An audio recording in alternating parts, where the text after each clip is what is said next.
Week 15 of the USL Championship takes us to Taft Stadium in Oklahoma City, Oklahoma, where OKC Energy FC and San Antonio FC take part in one heck of a rivalry.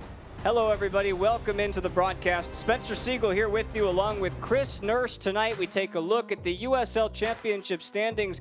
You see OKC there in 6th, Chris, with 15 games played compared to everybody else. And a little bit further down on the table, San Antonio only 4 points out of the last playoff spot. Yeah, OKC sitting in a nice position at this stage of the season. You know, they're still very close to get up to the top, but they're not quite in the lower division. So they're happy with the position that they're in right now. Well, you take a look at OKC's squad. Over their last 5 games, they haven't lost a game. They just haven't necessarily grabbed as many points as they'd like with 4 draws. Yeah, they're coming off the back of a long stretch of almost being unbeaten. Unfortunate in the result they had in the Open Cup, but this matchup between these two teams has been a very close one over the history, and expecting the same tonight. Yeah, they had a couple of travel issues. They were on the road for about 10 straight days, New Mexico and Fresno league games, and then the U.S. Open Cup loss in Dallas, and they dealt with some weather problems. Yeah, throughout the summer, we know that the weather has a big impact on the performance of teams, but it's something that the coaches and the players have to deal with. If they want to be successful come the end of the season, they have to learn to pick up points away from home, but also deal with the difficulties of the travel. Hey, how about Ever Guzman, the Mexican? He's able to get just about everything done. 5 goals, leads the side, 22 shots, tied for the team lead. I mean, he's just a do-it-all guy at the front. Yeah, if you look at the pedigree of Ever Guzman, it's a credit, a testament to the direction the league's heading in. A player who played for 14 years in the top division of Mexico, now having a huge impact on second division soccer in the US. We've got kickoff right on the other side. Don't go anywhere, right here. The USL Championship on ESPN+.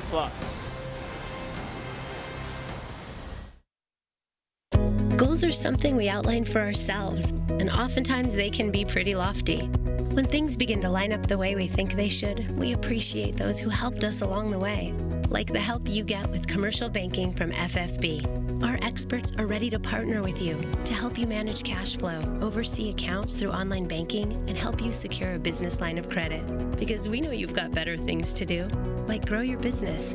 FFB. We go where you go.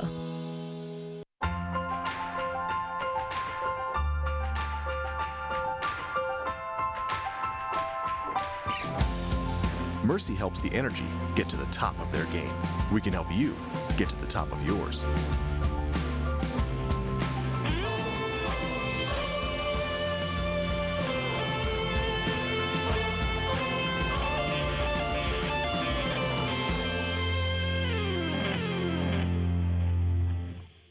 Outlining your own destiny is something we all take pride in. And knowing we're doing what we love is what makes this life adventure so exciting. Isn't it nice to have a banking partner that's along for the ride? FFB makes life easier with a simple click and snap, so things like mobile banking and deposits can be done anywhere, anytime. Plus free bill pay, person-to-person transfers, and Apple Pay. With free ATMs worldwide, why wouldn't you want a bank that gives you this much freedom? FFB. We go where you go.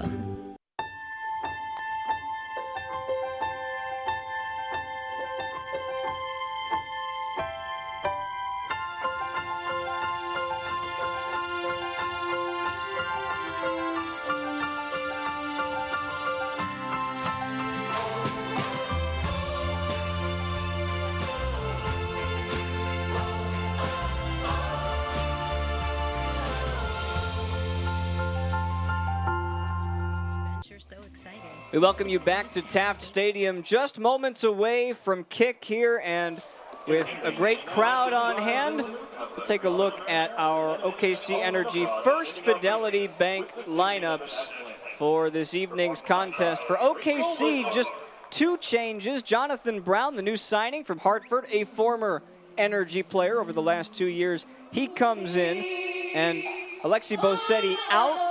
Christian Isley, coming back from an injury, he's back in. Yeah, we see there the ever-present Cody Lorendi in goal. Again, was huge this week in the Open Cup and both in the league with some big saves. But Isley coming in, interested to see how he impacts the game. But we know that Brown has a lot of goals in him. He was big before he left OKC and went to Hartford, and he's going to be a massive addition now he's returned. Yeah, Isley back. A couple of guys out for the Gold Cup as well, and so that's something that head coach Steve Cook has to deal with. On the other side for San Antonio, just one change. Christian Pirano out, the Brazilian Pekka comes in. Barmby's actually on the left side. Forbes will move up to the top, and Ethan Bryant is out in the middle while LaHood shifts to the right mid. Yeah, you know, it's fantastic for Bryant, you know, a youngster, 17 years old, come through the academy, and has now found himself as a starting player in this team. But playing alongside players like Forbes, Pekka, LaHood, he's surrounded by players with a number of years at this level, experienced players who can guide him and help nurture his talent so that he can go and have a long, prosperous career. And this is exactly what we see with young players coming along, experienced players, and having progressive careers. Yeah, San Antonio, they're looking for their first points on the road this season, 0-5 to this point. How can they do it? Yeah, they've not been very good at all this season on the road. They've lost 7 of their road games, but Pekka coming into the team is very interesting to see. You know, he's a player with a lot of experience. He's only played 25 minutes in the past 5, 6, 7 games because of injury. The manager's brought him back in, giving him his captain's armband. You know, he's a big leader on the pitch. It's going to be interesting to see if he can take the game by the scruff of the neck and be exactly what his team needs in this situation. It's interesting that Steve Cook for OKC said, look, if you did a full body MRI on these guys, they'd all be injured right now. That's what happens over the course of a full season. But he made a really interesting point. One man's omission is another man's opportunity, and especially with the Gold Cup happening this week and guys like Javon Watson out, one of their main forward players, Cordell Cato, he's out of the game. That's where the opportunity comes in. Yeah, I think that's the coach being very, very optimistic with his speech there. I mean, if you lose 4 or 5 players with international experiences, of course, going to naturally hurt your team. Unless you have some serious depth on your roster where you can replace international level players with players from your bench, it's going to have a huge impact on your team. And I think, you know, that's should be a huge biting point for San Antonio this evening to take that as motivation to go out and try and get their first win on the road. Well, they're trying to get their first win on the road. Steve Cook did not let up at all this week when talking about the preparation for San Antonio, saying, look, they're going to get their first win on the road eventually. We just have to make sure it's not this week. You get a look at Darren Powell and this San Antonio side, and I'll tell you what, they're coming off of a really big win at home against Reno, down 2-0 early. They come back with a 3-2 win, and it was thanks to the youngsters. Yeah, 2 of those goals coming from the 17-year-olds who come through their academy. And Coach Cook was talking about momentum, and he said the momentum at the beginning of the game was poor. You know, they went 2 goals down. But the second half, they managed to pick up momentum, get themselves back into the game, and also get the winning goal. You know, he wants them to continue that momentum into this game and see if they can pick up a win on the road. Well, OKC has Cody Lorendi at goal. He's got the USL League lead in saves with 49. On the other side, it's Matt Cardoni, born in San Antonio. He's 3rd in the USL in saves, so there are some keepers out there tonight who are looking to make their mark on this game. Both sides just about ready for kick, as we're happy to bring this one to you right here on ESPN+. OKC will be in their home whites today, and you get a look, Christian Isley out there coming back from his injury. He's got the mask on today. There's your look at Lorendi, USL league leader in saves, and he's had a couple of opportunities lately to make some big ones. He's done just that. For OKC today at home, how do they just take care of business? I think it's interesting, you know, you mentioned about him being the league's leader in saves, you know. From his perspective, you look at if he has to face a number of shots in the game, defensively, you know, are they really doing the best to protect him? If they're possessing the ball, Cody Lorendi doesn't have to make a number of saves. So that may be something that OKC want to look at. If they're in possession of the ball, their goalkeeper has to make less saves. If he's leading the league in saves made, it's because he's having to do a lot of work. His defense probably isn't giving him the protection that he needs. San Antonio in the black, OKC in the white, and we're underway at Taft Stadium in Oklahoma City. San Antonio coming out with a 3-4-3. That's Kai Green along the back. Pushes it up for Michael LaHood along the right side.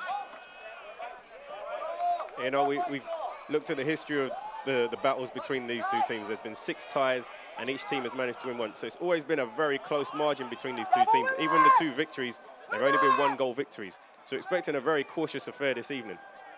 Guzman holds the ball up nicely and drops it back for Pekka. Gets into his first action of the game. This is a really good passing side for San Antonio. They're 5th in the league in terms of passing accuracy at about 80%. Yeah, Pekka, you can already see a very good midfielder, good on the ball, very tidy in possession, always looking from the defence to connect the ball between the midfield and the forwards. Captain of the team, you know, I'm sure the manager's very happy to have him back. That's a tough ball in for Cardone, or rather for Lorendi, who's able to collect it. And OKC will push forward for the first time.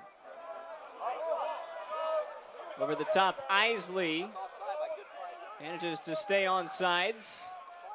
Here's Deshaun Brown, back for Rafa Garcia. Garcia across, Kyle Highland. He'll get his cross in. Nobody there for it. Pekka just able to get back there and clean that one up. Interesting to see San Antonio switch formation for this game. You know, normally we've seen them in a 4-2-3-1 formation. In this game, they've switched to a 3-4-3. You know, something that maybe the players aren't as familiar with, but interesting to see how they adapt. Lahoud, a natural centre midfielder, occupying a more wide position, and Pekka coming back into the central alongside the youngster Bryant. Callum Ross had difficulties on the near side. Stays with OKC. Highland along the back. He'll try to push up as much as he can. He does tend to do that. Isley chests it down. Back for Highland. Intended for Omar Gordon. And OKC continues to apply the pressure. And if we look at San Antonio in their current position, you know, down near the bottom end of the table, if you look at this roster, it's not really a position where you'd expect to see them with the kind of experience that they have on the team. You have the likes of Pekka, you have Forbes, you have Lang, you have Restrepo, you have Lahoud, you have Castillo, you have Guzman. You have players who have so much experience of winning championship and playing in finals. You know, with that kind of core in your team, you expect to be up the top challenging for the championship, not just through the playoffs at the end of the season, but also for the regular season championship. You know, I think right now they're massively underachieving for the talent that they have on their roster. Ball whipped in low, dealt with by Yarrow.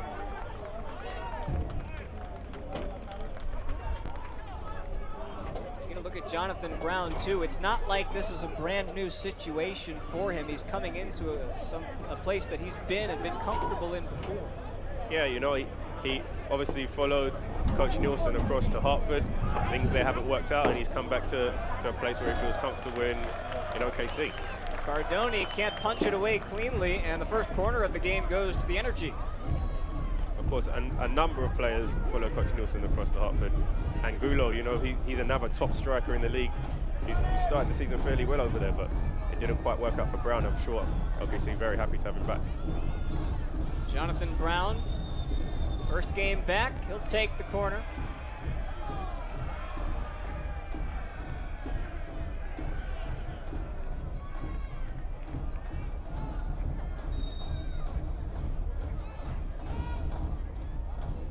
Swung in, headed on, and deflected out for another corner. Looked like it may have been Atiba Harris who got his head onto that one.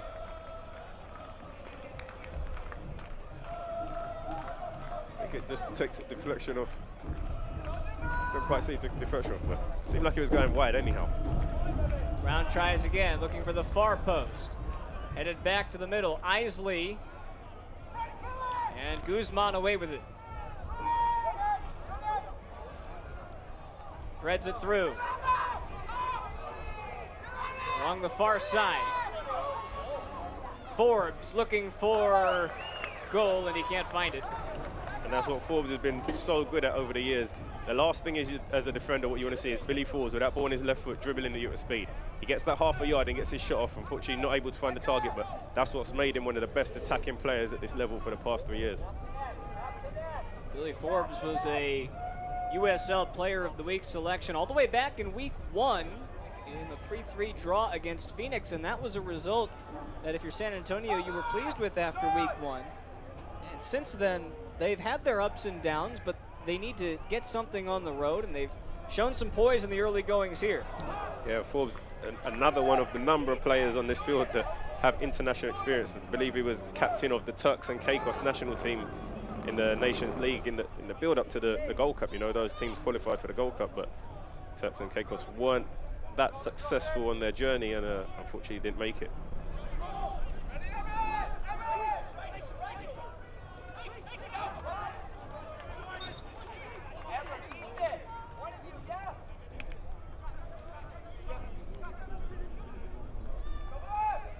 Highland sees an opening for Isley, lays it back for Brown. Brown had space and he couldn't control it. Good first touch left there from Isley. You see the energy and pace that Brown injected when he received that ball. That's going to be a big threat to San Antonio's defense. Another near giveaway. San Antonio on their heels now in the first 5 minutes. Stolen back by Jonathan Brown. Isley finds DeShorn. Callum Ross whips it wide and Gordon can't get to it. And OKC they've started the game fairly well. You wouldn't look at this team and say they were missing 4 or 5 of their key players in the opening 7 minutes of this game. So when they were saying that they've been able to adapt well to missing their key players, they were telling the truth. You know, they've started the game fairly lively. Yeah, out on Gold Cup duty, Javon Watson, Cordell Cato.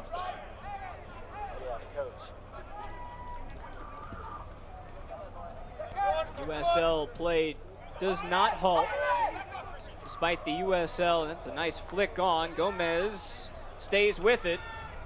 Here's Brian Gomez pushing forward. Now it's Forbes. Forbes looking for space, drops it back. Chipped up, and a nice save from Lorendi, who had to push it aside to his right. And it looked like it was the youngster Brian again forcing that save out of Lorendi. Composed, just tries to side foot that one past Lorendi, but Lorendi is equal to it. Forbes doing well here, just holding up play. That was Jack Barmby who actually got in there initially. Bryant let him have it, and a valiant effort at goal.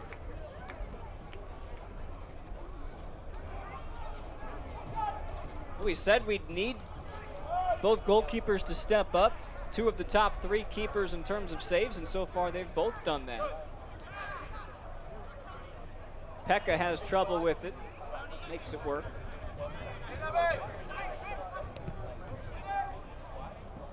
Kai Green finds Forbes.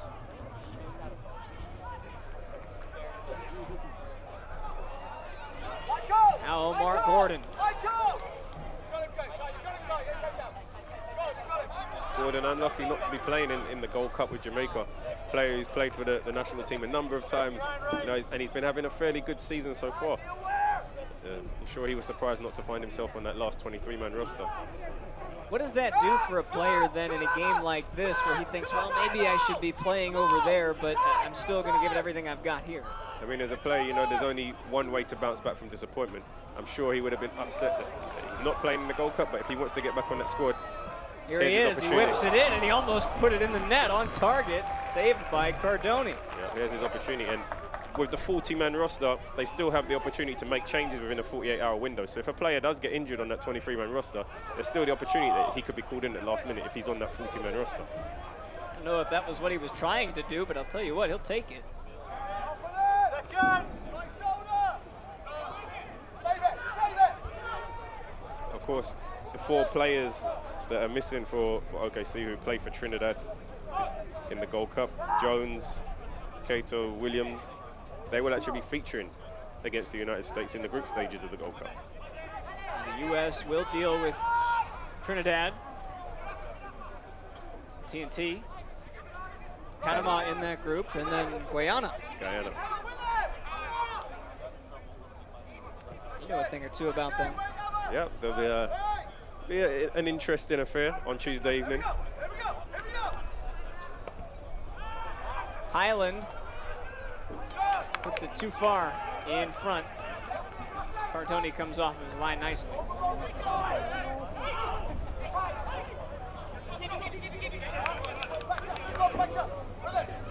Gomez applies the pressure. We mentioned how this formation was fairly new, the 3-4-3 to San Antonio, and they've not quite found any fluidity in their passing or building up the play at the moment. Here's Gordon again, and again, Cardoni forced to make a save. Yeah, we can see Gordon's intent now on that right side. He's just trying to get himself half a yard. That's the second time he's been in that position. A fairly difficult position to score from, but he's intent on driving that ball across the goal, making the keeper work. No question about that one. He was going for goal that time. Yeah.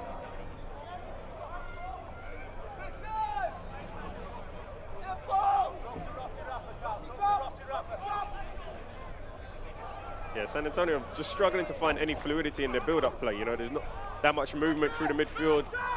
They don't really have that confidence of being that familiar with this formation to make it work right now.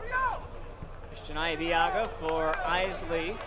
What does a team have to adjust to when putting 3 in the back and then changing to that 3-4-3 overnight? 3 at the back, it's not the easiest formation to just change to overnight. And I'm sure they've worked on it through training throughout the course of the week, because there's a lot of organisation and discipline in terms of the 3 shifting together, and also the wing backs going up and down, because their job is very much to join in the attack when the ball's in the offensive third, but also very much to assist with the defence when they're in the defensive third. So it's a lot of work for the fullbacks. But in terms of patterns of play and building out from the back, you know, that's the familiarity that they would have built up over the course of the season, and it hasn't quite gelled for them in the opening 10 minutes. Garcia flicks it on. It lands at the feet of Jonathan Brown. Brown has space, gets his cross in to the back post. Too far for Deshorn. Gives his brand new teammate the thumbs up. Guzman will get to this. In the box, one-on-one. Ever Guzman on his right foot, he's tripped up.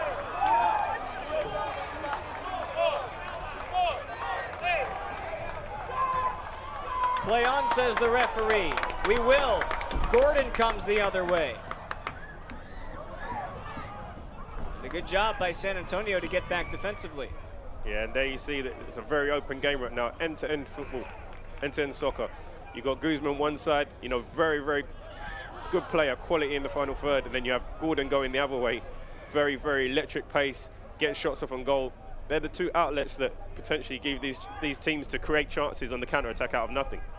Let's take another look. Guzman went down fairly easily.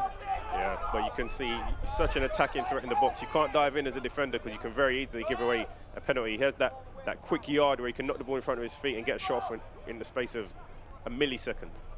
Here's Ebi Akan. Finds Ethan Bryant, the 17-year-old.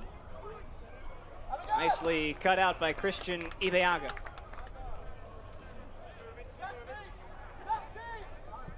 Rafa Garcia. Looking long. Brown has switched sides. And Akan can only deflect it out for a corner. Yeah, willing runners in behind. You see Brown, Gordon, both willing to make runs in behind the defense and stretch the play. Winning the corner off the end of it. It'll be interesting to see how San Antonio defend this.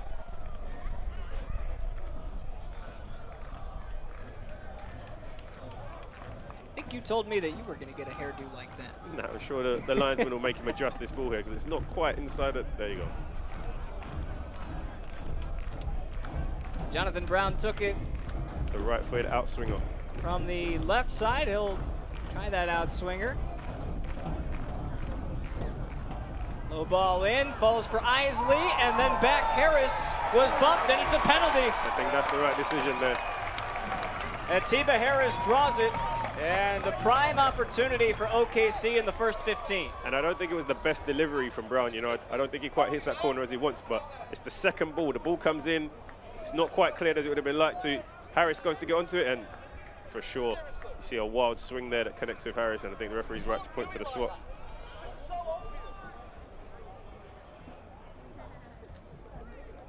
I think it's Gomez there who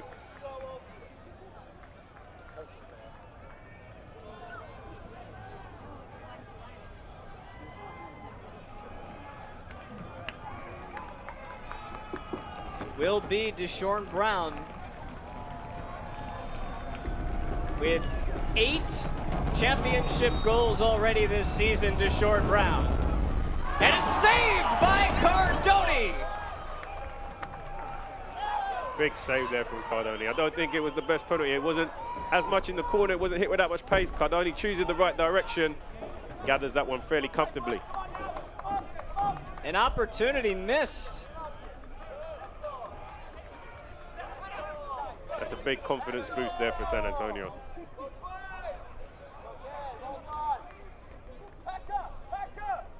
Randy has to keep it in and does.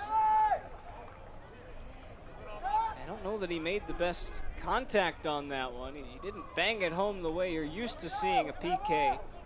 Yeah, the keeper's done fantastic to guess the right direction. Still have to do that.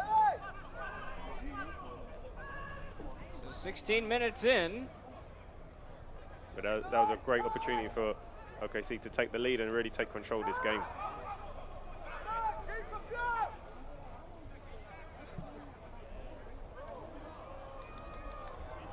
Gordon, can he keep it in? He can, and he gets to it. That's excellent work there from Gordon. He gets tripped up. Is this in the box? I think it's just outside of the box, but Gordon's done ever so well to keep that ball alive. When it looked like it was going out of play, he didn't give up on it. He's managed to win his team a free kick in a very dangerous position. Well, the Jamaican might not be on the Gold Cup squad, but he's making the most of his playing time here in Oklahoma City. I'm not sure there was too much contact there. He kind of changes direction and slips himself. San Antonio may feel hard done by in that decision.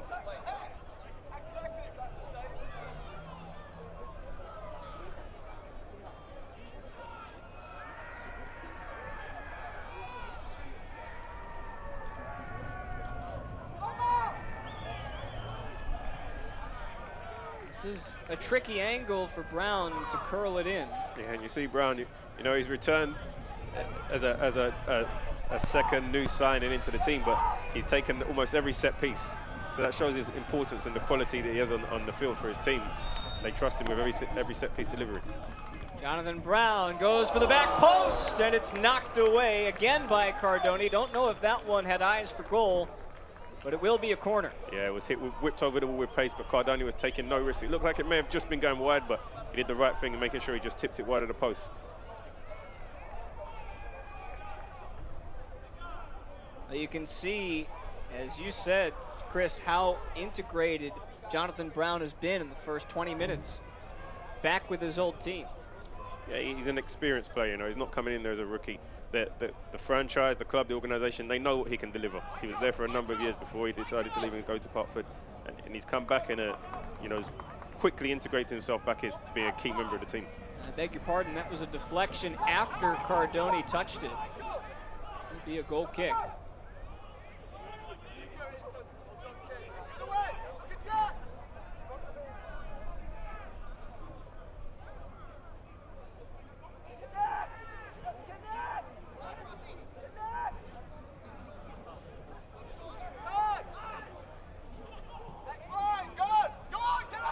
The youngster Bryant.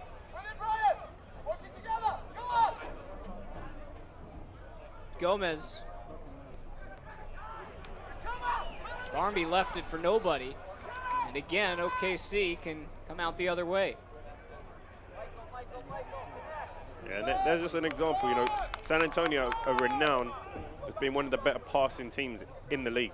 You know, and they've just not been fluid in the way they're moving the ball, in the way they're connecting with each other, in the tempo that they're moving the ball. This doesn't look like the fluid team that we've seen possessing the ball. It looks like a team that is struggling to play away from home. You know, they have to learn to lose that lack of confidence they have away from home. They have to learn to play with confidence and start believing in themselves, and they'll pick up points away from home, because looking at their roster, there's no reason why they shouldn't be able to go on the road and get a point with the experience that they have within their team.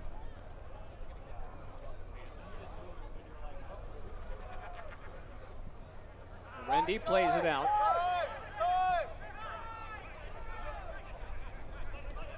Looking for their first points in 2019 away from home. And with plenty of time left in the 2019 season, an opportunity for the playoffs. Here's Brown, he might be in. And it's nicely dealt with again. Yarrow. Yeah, Yarrow, that's brilliant defending. Brown, no slouch, a lot of pace. Yarrow did well to keep up with him and toe that one away from a corner, but you can see Yarrow displaying his frustration at Gomez, who held on to the ball for too long to give away possession of that caused the counter-attack to begin in the first place. You know, he's telling him, touch and move, keep the ball moving quicker.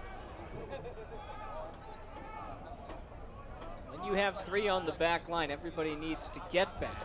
So far, San Antonio's been able to stay behind the ball. Brown swings it in. Popped out by Cardoni. Gordon gets his head to it, Cardoni up with it. Yeah, and you know, we mentioned Coach Cook's comment during the course of the week about momentum. and how in their previous game they were 2 goals down. You know, they didn't start the first half with the momentum you'd like to see, and it's a similar story in this opening half. You know, they've not really continued that momentum that they showed in the second half, in the first half of this game, and they're reluctant not to be down a goal based upon the number of chances that Oklahoma have had so far.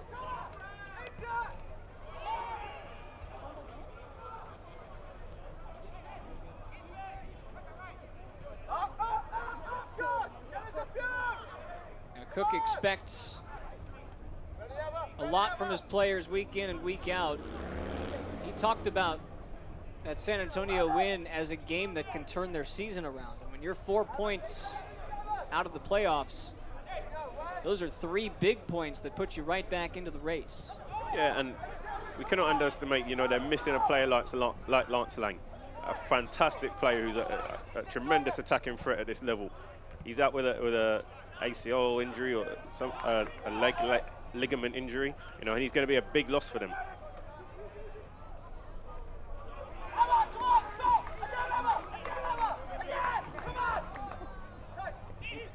Steve Cook wants his boys to go. Isley along the right flank. Now Gordon. Omar Gordon, low cross. Nobody there once again. Yeah, you know, that's the 3rd time we've seen him pick up the ball in that area and take a shot on goal. Sooner or later, somebody needs to get out there and close him down and force him to be more negative in the way that he plays. Force him down, make him play backwards, make him play sideways. Despite that not being the best shot, you know, he's getting the time to get the ball out his feet and get shots off from goal. And it's only a matter of time. That's the 3rd one. Only a matter of time before one of them may end up finding the back of the net.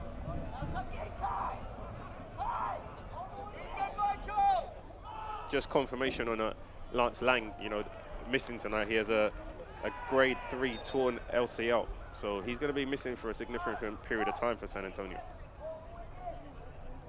Of course, we wish him a speedy recovery. Yeah, those knee injuries are tough to come back from in a sport that requires as much cutting as this one. I mean, you're out there changing direction more than just about any other sport, I'd say. Of course, and once again, another international. Lance Lang, of course, who's featuring for the Jamaican national team.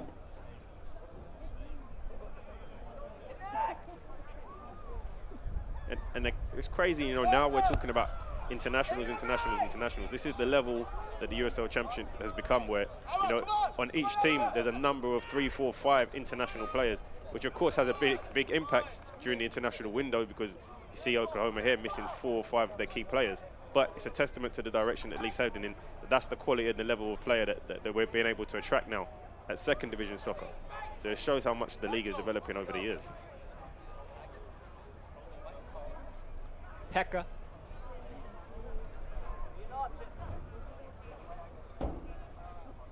Khan looking for space. Finds some of it in front of him. What do you make of Ethan Bryant's first 25 minutes? Yeah, I think, you know, as a young player, one thing that you as a coach, or, you know, anybody who's watching the development of the young players, is that they're going to be inconsistent as they start to learn the level. You know, as they start to compete more frequently. It's a trait of young players, inconsistency, just because they're learning. And a part of learning is that you're going to make mistakes, and that's how you learn to grow. That's how you learn to become a better player. And it's not a case of letting them make mistakes and punishing them or taking them out. You know, you still have to let them stay in there. And the coach has shown his belief to play him at 17 years old. You know, it's not a case of he's doing it just a token gesture. Bryant's shown that he's good enough to perform at this level at 17 years old. And the coach is happy to be part of that development and given the opportunity. Many other coaches wouldn't give a 17-year-old. You know, it's not something that we very frequently see in soccer in any level. So to see him out there, you know, you understand that he's a special talent, and he's only going to get better the more that he plays. It wasn't just Bryant last week in the comeback win, although he did score the tying goal in the 61st minute. Remember, Ethan Bryant had only seen 8 minutes of action all season before making the start, the academy product, against Reno last week. It was also Jose Gallegos who provided the game-winning goal. Yeah, these are players who a couple months ago were just playing academy level. Now they're on the same pitch of international players who have played against the likes of Argentina. They played against the likes of Brazil. They played against the likes of the US national team. You know, this is tremendous for the development of the individuals themselves. Headed on by Akan over the bar. Of course, we haven't even mentioned Cody Lorendi in goals. He's competed for the Puerto Rican national team. So, you know, throughout these two lineups, there's a number of players who have played at the highest level. Happy to have you along on a Saturday night from Taft Stadium in Oklahoma City. Had some concerns about the weather early on, but so far, knock on wood, everything looks pretty good. And the game so far is probably going as expected. You know, we mentioned that these two, it's never been a high-scoring affair between these two teams. It's always been a very close 0-0, 1-0, 2-1, a very close margin between the teams when there's been the victory on the two occasions. But on the other 6 occasions, it's always been a tie between these two teams. So far, the game's gone as expected. We're hoping that we can see a moment of brilliance that will open this game up. How about this run by Omar Gordon? Keeps the ball on his feet, gets a cross in before Green pops it up. Isley gets his head to it. And Pekka is fouled. Hey, you mentioned how close this series has been. OKC's got 2 wins. The last time these two teams met in Oklahoma City last year, San Antonio came away with a 2-1 victory. That's their first win against OKC as a franchise. And Oklahoma City scored first. It was Philip Rasmussen before Guzman came away with the game-winning goal. All 3 goals coming in the second half of action. And as you mentioned, 6 draws. When you have 2 teams that are that evenly matched, it's tougher to break through. Yeah, definitely. But on the occasion, you know, sometimes teams just have that reflection on each other for some reason. You know, at the end of the day, it's 11 v 11 on a Saturday evening. It shouldn't really historically have any impact on what's happened historically. But some teams just match like that. And this is another example. These teams always seem to have a tight battle between the 2 teams. It's always a close game. It's always one goal in between or a tie. And we're seeing that reflected again. Oklahoma probably had opportunities in this opening 30 minutes to take the lead. Not quite managed to make it happen. Oklahoma City and San Antonio separated by about 450 miles. You decided to hop in your car, which is not what OKC did last week. You'd be driving for just under 7 hours. Yeah, travel in the summer is always plays a big role. Plays a big role in being successful. You know, you're going to have them games where you're going to have weather delays. You're going to have those flights where you're going to have flight delays. You know, it's all part of the package when it comes to being successful. And the teams that are able to have depth in their rosters and able to deal with those circumstances often find at the end of the season they're the ones up there challenging for the title. Not like bouncing around England. Not exactly the same. You could go from top to bottom with a 9-hour drive. Here's Brown, nobody there for him. Hesitation to get it out. The Hood pops it back.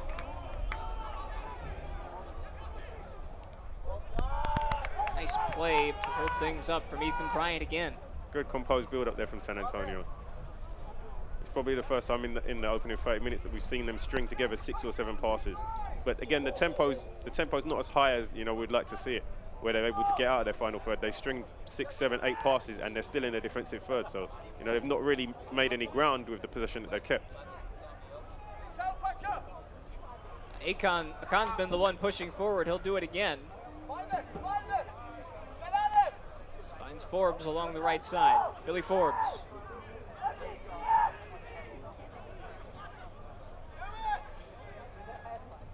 Bryant flicks it up. Gomez gets it in. Easy for Lorendi. Yeah, that's no problem for Lorendi to do with that. He'll be very happy to see that one trickling into his hands. But, that's some good build-up play there from San Antonio's situation. If they can continue to get the ball to Forbes more frequently, it's a defender's nightmare when Billy Forbes starts dribbling that ball at you with speed. You're going backwards, you're going in different directions. The second he pushes it to the side, you can't touch him because it's going to be a foul. He's very good at doing that and creating goal-scoring opportunities either for himself or for his teammates. And that's what they need to get the ball to him more frequently. I don't think we've seen him with the ball at his feet enough in this game so far.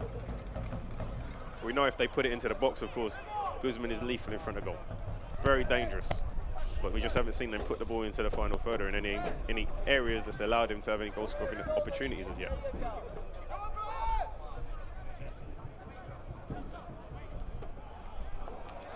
Gordon beats his man. Gordon tries again. Green flicks it aside for a corner. Yeah, Gordon has most certainly been OKC's most attacking threat in this opening 30 minutes. Whenever the ball's been played in behind, nobody's been able to match him for speed. He's always the first one to get on there. He always finds himself in 1 or 2 yards, able to take a shot, or in a couple of occasions now put the ball into the box. Just that little bit more quality from Gordon in his final product. I think that's the difference between OKC being in the lead right now and the score being 0-0.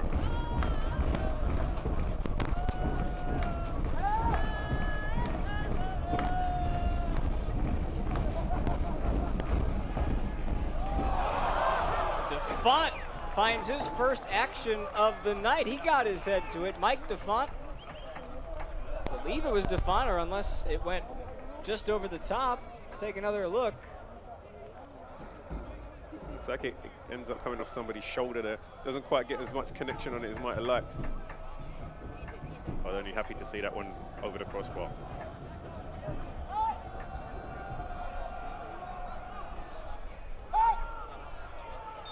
San Antonio comfortable building out of the back. Although not so much on that occasion. Except for that one time. I think they're happy the referee blew the whistle then. A knuckling ball came back to Cardone. Try it again. A third of the way through this one. 4 shots for OKC. 2 of them have found the target. 3 shots for San Antonio. Just 1 has forced Cody Lorendi to make a save.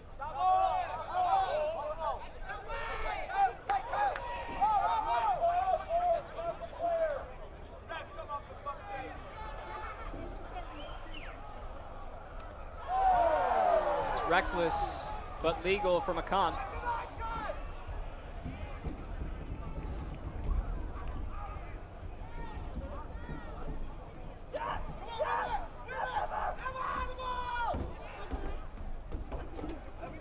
Harris composed.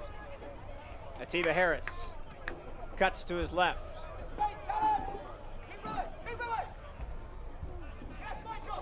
Good play from OKC here. They're just trying to force the tempo of the game just a little bit more quicker. There's room for Brown. Yarrow was able to put him off. You could see what Brown was trying to do. Again, a nice ball from Gordon, who switched sides of the field. You know, we've seen him pop up on the left, we've seen him pop up on the right.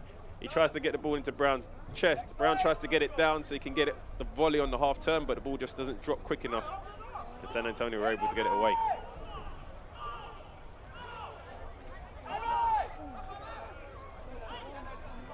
Kai Green pushes it ahead. Forbes was busy looking at the referee until he got his wish. Forbes doing a good job of just using his body to protect the ball. Here's the giveaway. Brown lost it. And a whistle.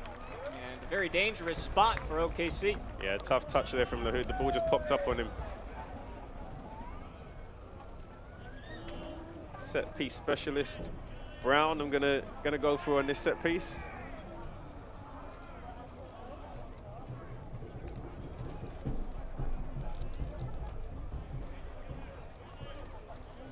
Can he test the keeper, potentially see our first goal of the game? It's a good area to take a shot on goal from. OKC has scored a goal this season from a direct free kick that came off the foot of Alvin Jones, who's on international duty. You can see Gordon looks like he fancies this one also. Gordon and Garcia both stand over it to the right.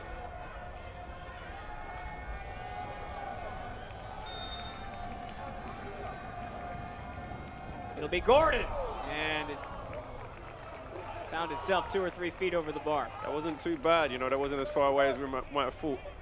Just didn't get enough dip on it just in time for it to come under the crossbar, but struck with a lot of venom and intent.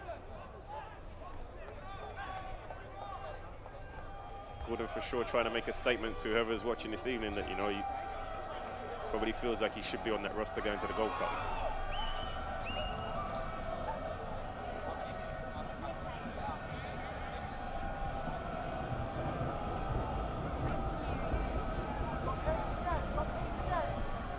Is there a specific time in the game where those travel woes in the USL start to get to you? Is it the first half, the second half? For sure, the second half is normally a little bit difficult, especially in the summer because of the heat. You know, your body sweats a lot, and you can see in soccer is different from many other sports. You don't really get that many water breaks through the course of the 45 minutes. So your body sweats a lot, you lose a lot of electrolytes, and that's the part that gets a little bit tiring in the second half. That when your body loses the electrolytes, your muscles start to cramp up, you start to lose the intensity in your performance. And that's why substitutions are so important when the subs come in, to have a huge impact on the game, because the players on the field need that little bit of extra energy in the lift. Well, for San Antonio this season, they've scored 19 goals on the year in their 14 matches. 15 of them have come at home. Yeah. I mean, if you also look at OKC, they've scored 21, they've also conceded 21. So both teams are very capable of conceding goals.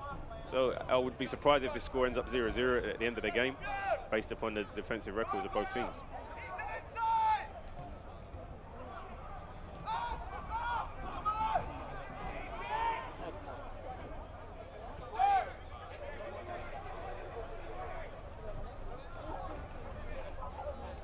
Ibiaga. Here's Atiba Harris. Green nestles it down.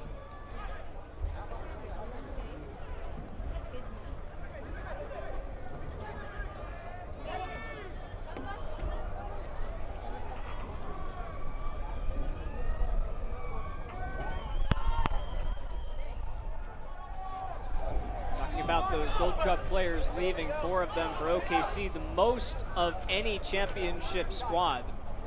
Nobody else has more than 3. Steve Cook says, yeah, we keep track of what they do, but their workload, of course, is determined by the international squad, by the national teams. It's out of their hands, but they track it, obviously can't interfere with it. Part of it, too, is he said, look, we would have rested guys had they been here, but what it does is it makes us a little bit more shorthanded. Yeah, but you know, you have to give them credit to the depth that they have in their roster, because they've been able to bring in some suitable replacements for the 4 players that are missing, and look very competitive this evening. You know, anybody else, 4 players like that leaving is going to have a huge impact on your team. You know, you're not going to be able to be as fluent in attack or dominate possession as they have this evening. So, you know, they've proven, as you said, it's an opportunity with some of the players who may not have got a chance to play, to show the coach that they're willing and able this evening. Of course, getting Christian Isley back is a huge help this week from a broken cheekbone that he suffered against the Rowdies. He's wearing that protective mask over his face.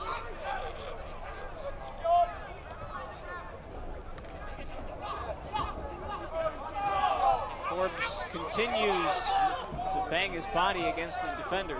Yeah, I think it's been a very frustrating 40 minutes for Guzman, for San Antonio up top. I think he's been starved of any kind of good quality service. The only one chance we've seen was when he ran in behind on his own, and Ibiaga was able to get a good block on him. The referee didn't call for a foul, but beside that, we've not really seen much of Guzman. And a player of that quality, you know, he wants opportunities. He wants to get the ball in goal-scoring situations, and San Antonio haven't been able to work the ball into anything threatening so far in the opening 40 minutes of the game.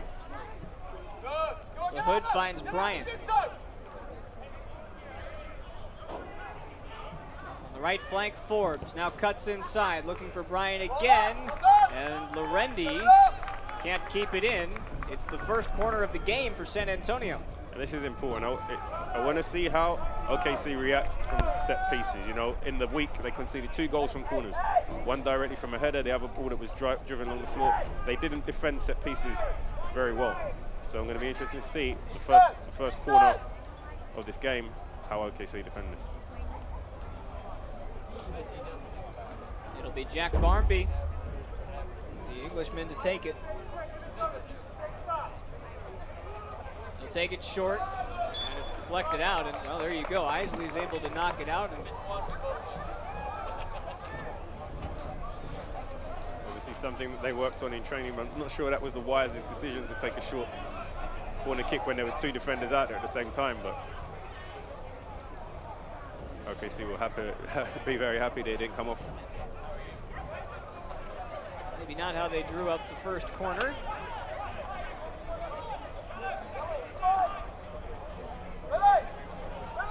Final 4 minutes of the first half.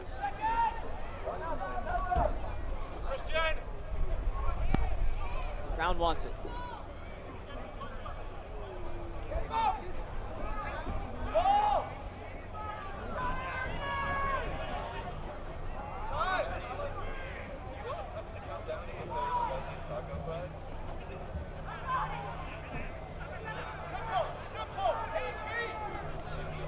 Gomez has space. Brian Gomez, with Bryant right in front of him, tried Forbes. It's defended well, again by OKC. Yeah, Gomez looking for the long pass. You can hear the coach screaming, play simple. You can hear him, play simple, play quickly. That's what he's asking his team to do.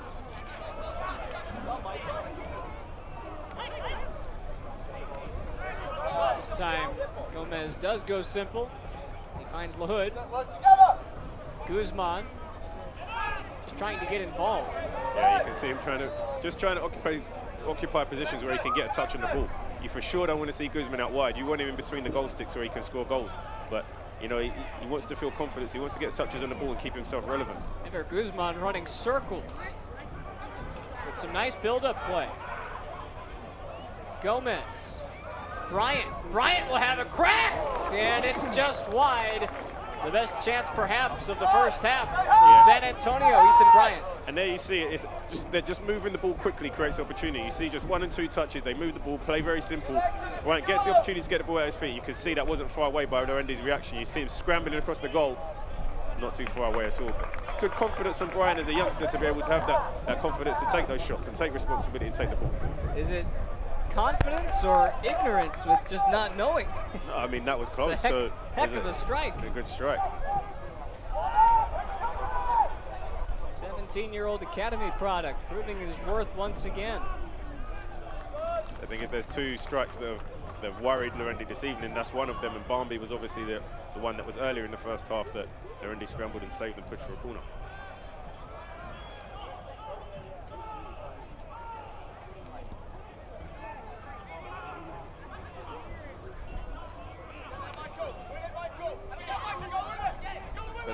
You know, you can hear, as I mentioned earlier, you can hear the coach screaming, play simple.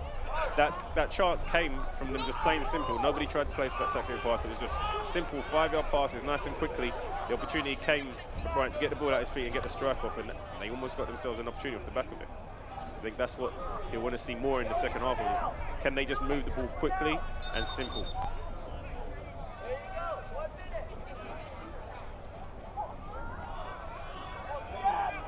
Final minute before stoppage time. Can either side break through with what would be a gigantic first half goal? It's worth mentioning, as we get you ready for the second half, that San Antonio have not scored a goal all season between the 46th and 60th minutes, aka the first 15 minutes of the second half. They've conceded 4 in that time. Yeah, you know, you're looking at OKC, a team who have been on almost an 8-game unbeaten streak. 5 of that streak coming in the league. You know, they're unbeaten in 5 games in the league, so they don't want that streak to end anytime soon. Also, on the other hand, looking at San Antonio, a team who's not been the best performers away from home. A point for them is a plus based upon their form away from home this season. But it's only so long before they need to start picking up 3 points to start climbing the table and really becoming contenders for the end of the season, because the coach spoke about momentum. Now's the time when they need to be picking up that momentum off the back of a good 3-2 win. You know, can they build upon that? And tonight's a fantastic opportunity for them to do that. Don't forget, coming up halftime, we've got a look around the USL news and notes along with the US Open Cup highlights from earlier this week. Which USL teams were able to advance? We haven't found out yet, which if you're a USL fan, shame on you. We'll let you know. We just caught a glimpse of Alan Marcina, who of course was the head coach of San Antonio at one time, won a championship with the franchise when it was the Scorpions. One more chance here in the first half off of a turnover. Guzman on his left foot. Popped up by Lorendi. Out for a corner. And we'll have enough time to take it. Lorendi, though, forced into action. And that's Guzman. He just has that quality on his left foot. Just tries to bend that one past Lorendi. Lorendi tips it over the crossbar. Called into action 2 or 3 times with some saves Lorendi, and he's been equal to them in the opening 45 minutes. Of course, leading the leagues in saves. Let's see if San Antonio can make something of their second quarter.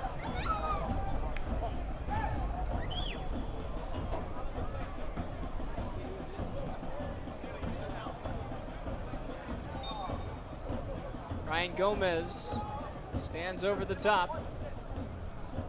Into the second minute of a 1-minute stoppage time. It's knocked down nicely by Garcia, popped up, and that is the whistle on the first half. Both sides had opportunities, but after 45 minutes of play, we're square. 0-0. Poor corner from Gomez there to end the first half, but very tentative half on both teams. I'd say 0-0 is a fair reflection of the first half. Interested to see what changes and tweaks both teams make to their formations going into the second half. Looking forward to an improvement. We've got much more ahead right here on ESPN Plus. Halftime at TAP.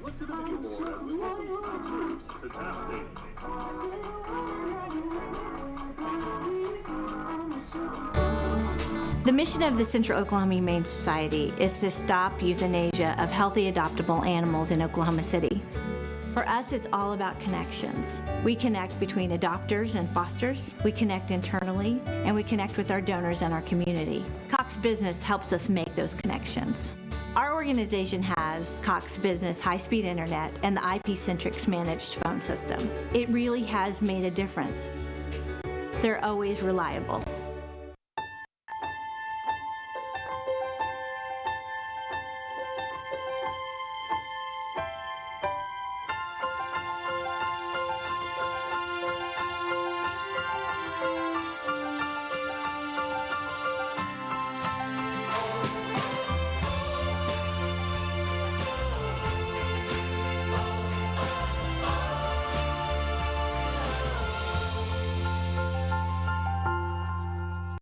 Goals are something we outline for ourselves, and oftentimes they can be pretty lofty.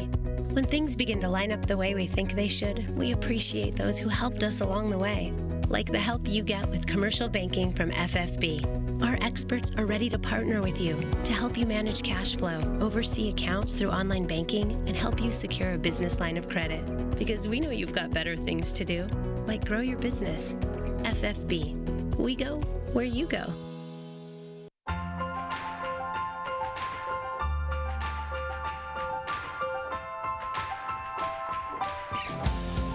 Mercy helps the energy get to the top of their game.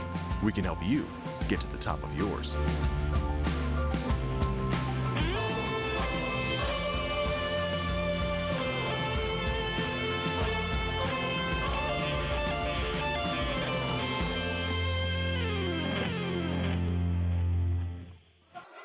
Welcome back to Taft Stadium. Halftime here between OKC and San Antonio. 0-0. Couple of good opportunities.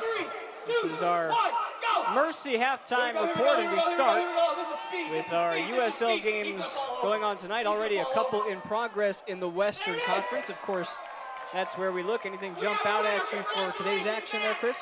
Interesting. Tulsa have been a fairly decent team over the past couple of weeks, find themselves down 1 to El Paso Locomotive.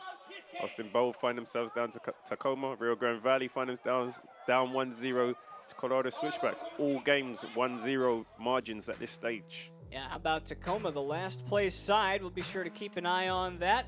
Elsewhere around the USL, we take a look at our assist leaders. You see, of course, Omar Gordon, who's got 6, and he's been the catalyst in this one as well. Yeah, he's had a very lively, if there's one player to pick out who's been very lively over the course of the opening 45 minutes, it's been him. He's had a number of chances himself, shots on goal from testing areas, a few driven balls across the box. If there's anybody who's going to make anything happen for OKC at the moment, Gordon's looking like that man. Well, we talked about the 2 keepers in this game, Cody Lorendi and Matt Cardoni, and they've already proven their worth in terms of saves. They've both been active. Yeah, Lorendi's had a number of saves to to make again in this opening half, as has Cordoni, and they've both been equal to them. Both showing that they're very good keepers at opposite ends of the field. Only one can be the winner come the end of the 90 minutes. 2 saves for both sides in the first half thus far. There we go, 6 for 6. Oklahoma City up. We've got much more here on the halftime report. We'll be right back. Coming to you from USL headquarters, this is Steal Some Time. Here's the USL's Kelsey Steele.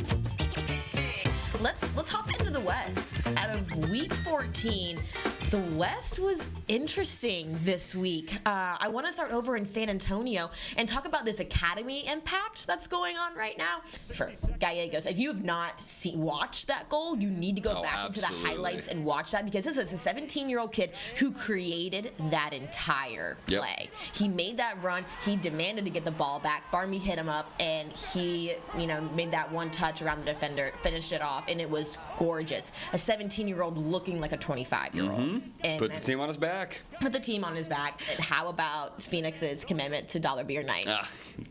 Undefeated. If you thought that we were going to go through the show today without mentioning Dollar Beer Night, you are severely mistaken. Absolutely, and for good reason. I mean, holy cow, not only is Dollar Beer Night absolutely a thing, but the goals.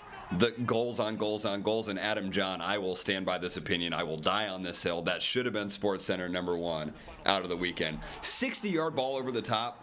Not even a touch. He just lofts it over the goalkeeper. I saw that and watched SportsCenter, and I was like, where is it? Okay, it's not number 3, it's not number 2, it's not number 1. I was about to just start tweet storming at SportsCenter on Twitter and just let them know, y'all got that wrong, man. But elsewhere in USL Championship play, we had a few streaks end this weekend. Talking about over New Mexico and, unfortunately, Tampa Bay Rowdies. Their notable streak comes to an end. I think if I'm the Rowdies, I have to see this at least as somewhat of a win. So follow me a little bit here. Okay.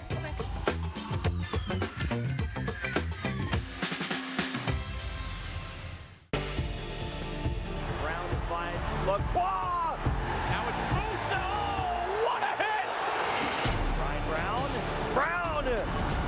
Oh, that is electric from Phoenix on the break!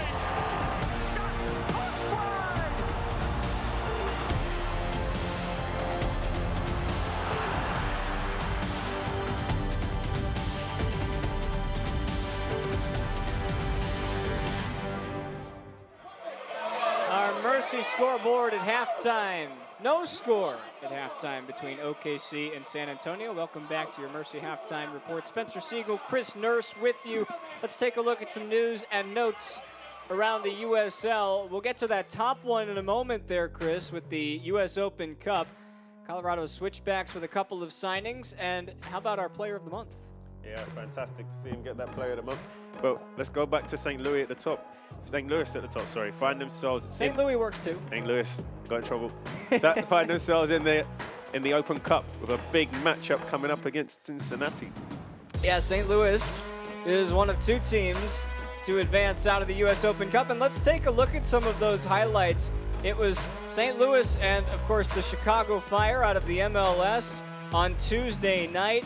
Austin Martz with a diving header in the 17th minute. How about that goal, giving St. Louis a 1-0 lead? Yeah, that feeling of scoring that goal and taking his team into the next round. It's something that you cannot put words to describe. That's a heck of a goal. You can see by his reaction. And then not too long afterwards, 4 minutes later, Gaia Bend with this header for a 2-0 St. Louis lead. They'd hold on to it for a 2-1 victory, and now they move on to the US Open Cup round of 16. And they face the former USL side, FC Cincinnati, who beat Louisville last week. And with that level of confidence, you never know what can happen in cup competitions when your confidence is that high. Well, and they're going to be taking that into that game. And I'll tell you what, the other side out of the USL making their news and notes, that's New Mexico United. This franchise is off to a heck of a start. That's Kevon Frater in the 94th minute to tie things up 2-2. After extra time, we'd eventually head on to penalty kicks. New Mexico's Cody Mizell would stop Sam Nicholson. That set the stage. What a save right there. No, sir. And then the chest beat. And which way? He's going left. I've got that covered. And then it was Christopher Wehan to notch the game winner and send New Mexico United into the round of 16 and a matchup with FC Dallas, who just took down OKC 4-0. Yeah, New Mexico have hit the ground running. Fantastic season so far, and fantastic to see them in the next round. Anything can happen. It's always good to see the underdogs into the final stages. Well, we've got the second half for you not too far away. Don't touch that dial. We'll be right back on ESPN+. Outlining your own destiny is something we all take pride in. And knowing we're doing what we love is what makes this life adventure so exciting. Isn't it nice to have a banking partner that's along for the ride? FFB makes life easier with a simple click and snap, so things like mobile banking and deposits can be done anywhere, anytime. Plus free bill pay, person-to-person transfers, and Apple Pay. With free ATMs worldwide, why wouldn't you want a bank that gives you this much freedom? FFB. We go where you go.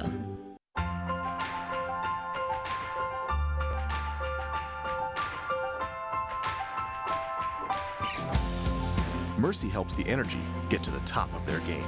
We can help you get to the top of yours.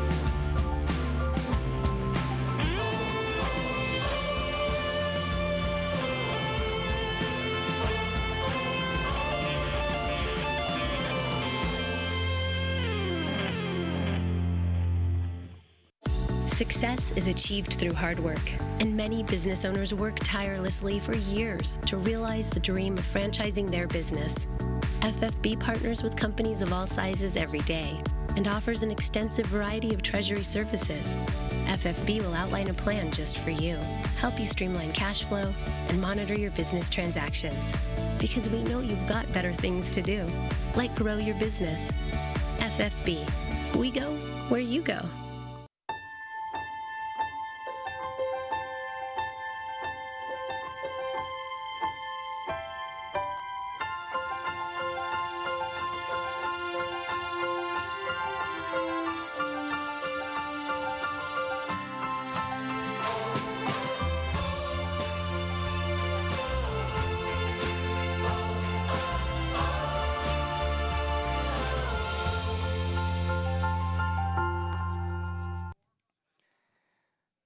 Well, we welcome you back to Taft Stadium. It's our Mercy halftime, turning it into the second half. We're about ready to get started. But before we do, Chris, let's take a look at our first half highlights. There were opportunities available on both sides. OKC and San Antonio getting things going. San Antonio 0-5 on the road this season. And it starts here early off the foot of Gomez and then to Forbes. Yeah, you see Forbes does well, holds up play here, just lays it off Barmby. Well-timed run, nice composed effort. Had Cody Lorendi worried there, is able to parry it away. That was one of two saves that Lorendi had to make in the first half. That one a little bit more sprawling, and then Omar Gordon had his chances, a couple of them. Yeah, very difficult area to score from. But, you know, he's confident. He's confident he wants to prove a point. He's making the keeper work. That's been his threat go-to in the opening half. You know, he's gone down that right side and just tried to drive that ball across goal and try to see what can happen. He had another one where he put it across the goal and there was just nobody there for the finish. Then we had a moment where we thought there might be a penalty. Yeah, Guzman, we know the quality possess. You know, he has that ability just to shift that ball quickly, but I think the referee made the right decision here. Ibiaga did not make the foul, and Guzman went to ground just a little bit easy, throwing himself down. Right, no and then penalty. Not long after that, we actually did have a penalty. Yeah, wild tackle there. You see just a swinging foot. Goes to ground. The referee got that one right with a penalty kick. And so Kai Green is the guilty party, and Deshaun Brown just can't finish. What a save there by Cardoni, guessing the right way. Cardoni guessed the right way, but it wasn't the best penalty from Brown. You know, he didn't hit it with that much pace. It wasn't that much into the corner. You thought that would have been one of the best chances. I think it was the best chance. Jonathan Brown took a lot of set-piece kicks. This might have been his best. Yeah, looked like that might have just been going inside the post. Cardoni did well to step that away.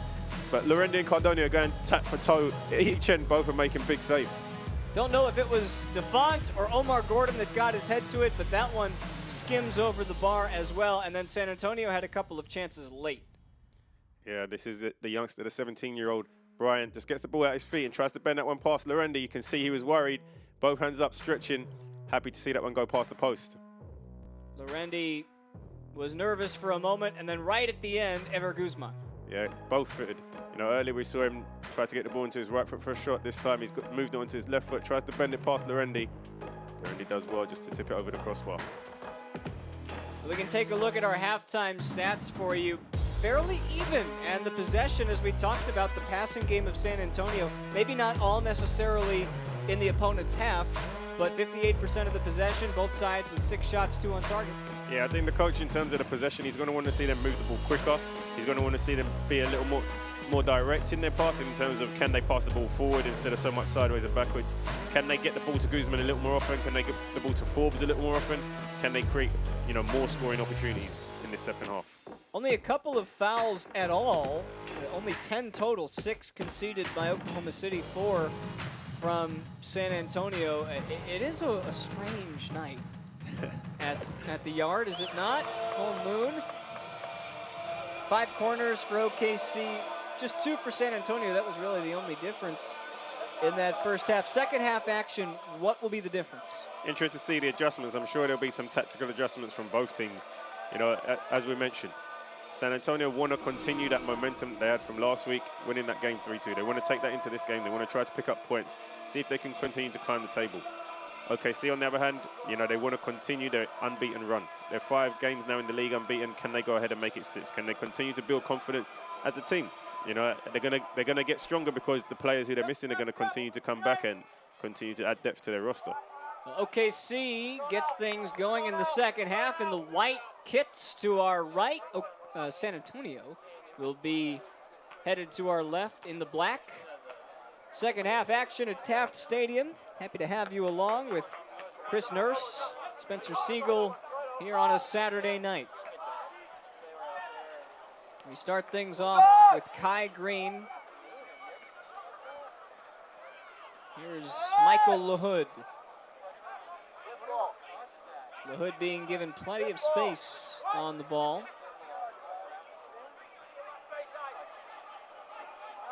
Comes back for Brian Gomez. Joshua Yarrow will recycle it back to Ebenezer Akan. Talked about the simple passes for San Antonio. Starting in the second half, they've been able to string together a couple of good ones here. Here's the youngster, Ethan Bryant. Jack Barmby has gobs of space on the near side.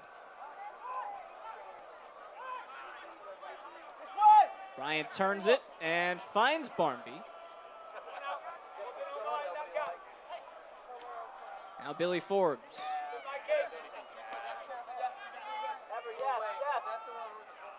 Brian, he's impressed me so far in this game.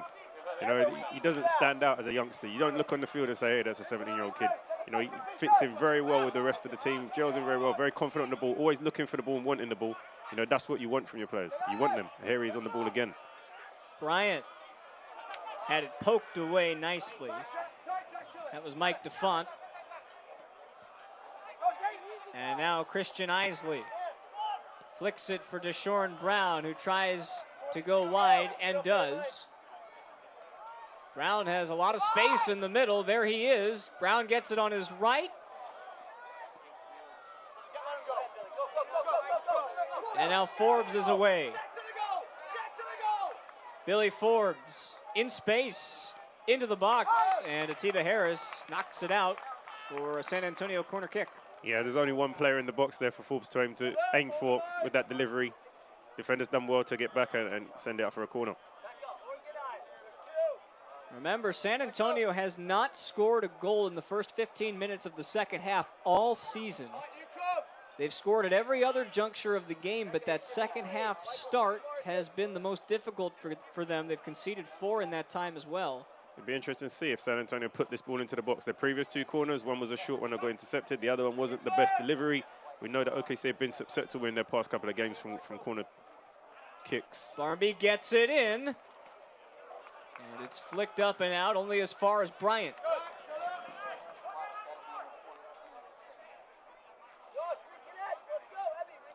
San Antonio just lacking a little bit of urgency. When the ball goes dead or the ball goes out, they take very long to restart play.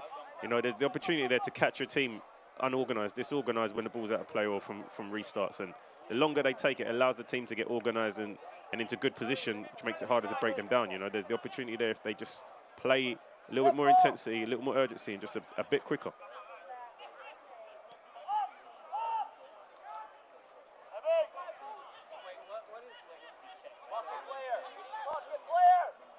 Ebi Akan has done well to move forward tonight.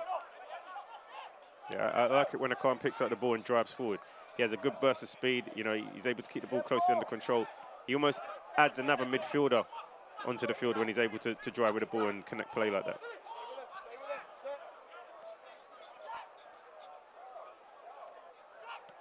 Barmby in space, threaded through for Bryant.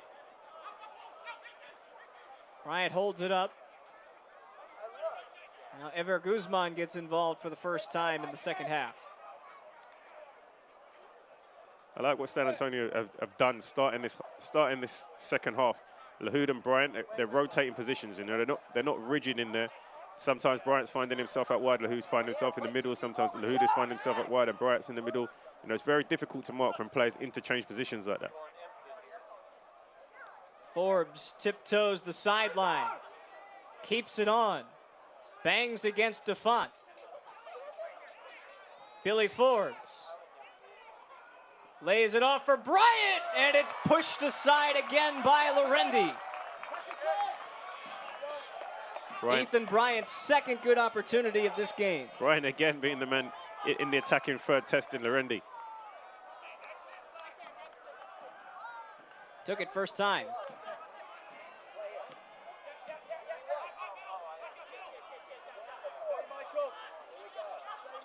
Now San Antonio most certainly have started this second half as more of a dominant team. Possessing the ball, taking their time, building up play slowly, and creating goal-scoring opportunities at the end of it. But it's going to be interesting who breaks the deficit first. Who's going to be the team that takes the lead? Because we saw OKC do this in the first half, and they were unable to take the lead. Pekka just losing possession there in the middle. You know, we mentioned that he's coming back from injury. It's going to take him a little while to get his match fitness, to get rid of some of the rust, to get his confidence again. We know he's going to be a very, very important player coming into the latter stage of this season. But, you know, he'll be happy, his coach will be happy just to see him out there. 70 appearances for Fort Lauderdale back in the day, and you played with him. What can he bring when he's at full strength? He's a very good player in the middle of the park. He's able to anticipate well, intercept balls, break up play, but he's also able to break forward and get into the box and get himself on the end of the chances, as well as creating chances for others. He's an all-round good player. Here's Deshorn Brown. Brown keeps it, and he tries to chip it onto the left side, and it sails away. Yeah, Pekka is the player. He's a midfielder who's capable of doing everything. Very talented Brazilian midfielder.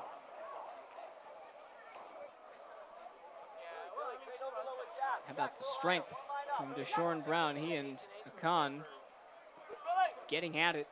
It's a good turn there from Brown. He just wanted, if he was able to get his head over the ball, keep that one under the crossbar, I think he would have had Cordoni worried. Very good to keep possession against 3 defenders. You know, it shows his strength. Oklahoma City was on the road for quite some time. 10 days dealing with travel problems. They had woes that kept them away from OKC since June the 1st. But now they're back. They're back home for this one. They've got a big matchup next week with Phoenix Rising. Then they go on the road for a matchup against Las Vegas Lights before coming back home for 2 more, El Paso and Reno.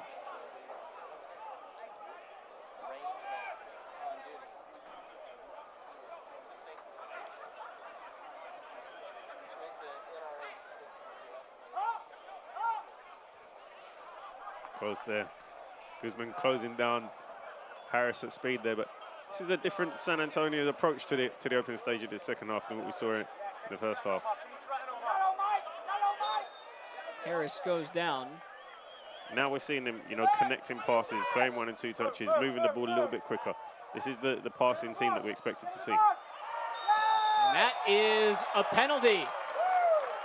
How quickly the restart you talked about, trying to get out quickly. It's OKC that does, and Jonathan Brown was tripped up in the box, and another penalty opportunity. Yeah, I'm not too sure I agree with this one. don't think there's very much in it that warrants a penalty in that situation. I don't see much, no protest from Brown. You know, he kind of just goes down. But the referee thinks he's seen enough to award an immediate penalty, and this is completely against the run of play right now. You know, we mentioned San Antonio been the better team in the start of this second half, had the dominant possession of the ball, and well, Michael LaHood is the guilty party. Matt Cardone has already saved one penalty in this game in the first half. That was Deshaun Brown. It looks like Rafa Garcia will be the one to take it here. Looks like Barmby just playing some mind games with Garcia, just standing in between Garcia and the ball to provide some kind of distraction. See Pekka here remonstrating with the referee in regards to the decision, but it's not going to change, so the best thing they can do is get themselves organized. Garcia has not scored in league play this season.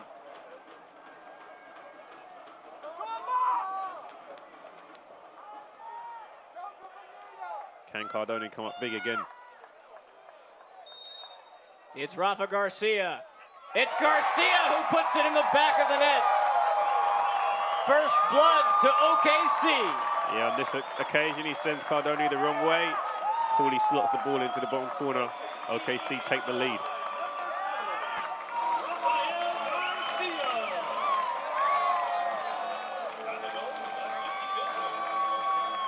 They had pushed in the first half. San Antonio came out the better team in the first 10 minutes, and yet again in the first 15 minutes of the second half, they concede. Yeah, you could call it a dubious penalty decision, but Garcia does fantastically well, sends Cardone the wrong way, rolls it into the bottom corner. Now we see OKC in the lead. Again, we see San Antonio down away from home. Can they react and get themselves back into this game? You know, we spoke about the missing ingredients that we were seeing was urgency. Now, San Antonio have to play with urgency to get themselves back into this game. They have to play at a higher tempo. They have to really push the agenda and put OKC on the back foot if they want to leave this with a point, at least. Well, here they come. Gomez whips it in. Ibiaga clears it. Bryant tries to hold it. And Pekka will let it dribble out of bounds. And again, confusion on how and when to get the ball back in.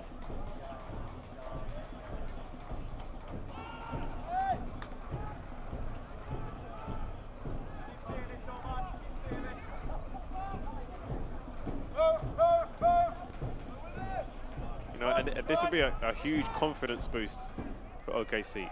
You know, we mentioned the international players that they are missing. Are they able to go and get points and get a result? Missing players at that level, and they're building confidence by taking the lead in this game, despite not being having the upper hand at the beginning of this second half. They've somehow managed to find a way to be in the lead, and that's a sign of good teams. Even when they're not performing or playing as well as they can, they manage to get points. Forbes slashes it across goal. It falls for Bryant. Bryant puts it up, and DeFont heads it clear. Pushed back in by LaHood, who committed the PK. Now Barmby. This is better from San Antonio. Garcia pops it away, and San Antonio keeps it with them. Opportunity again from this corner to deliver the ball in the box. It's like Barmby with the left foot out swinging corner.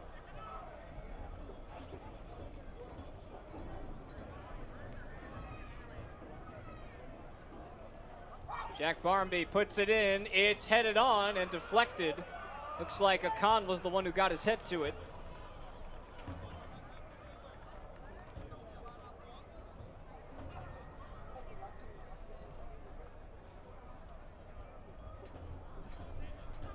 Well, I beg your pardon, that was not Akan.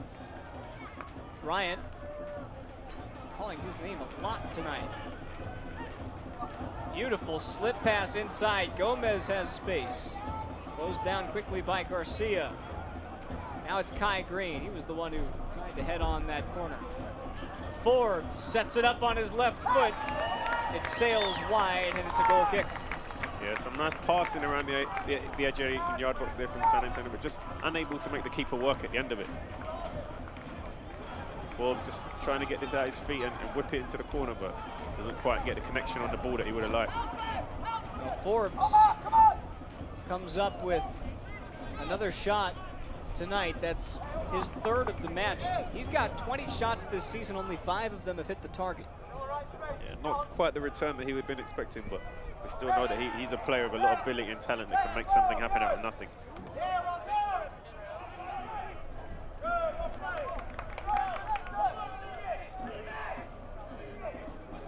You can see that's the difference. OKC are in the lead, and you can hear his teammates screaming at him to slow down and be less urgent because they're in the lead. They're trying to slow down the tempo of the game.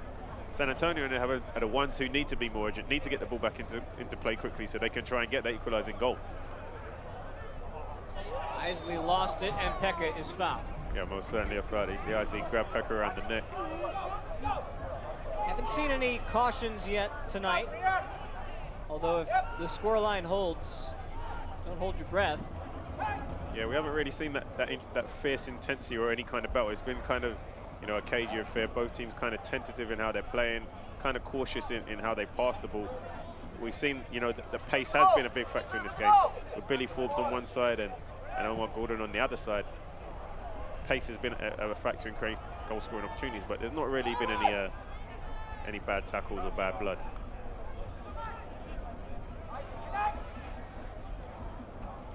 Gomez slips it for Guzman. The one-touch effort cut off by Gordon.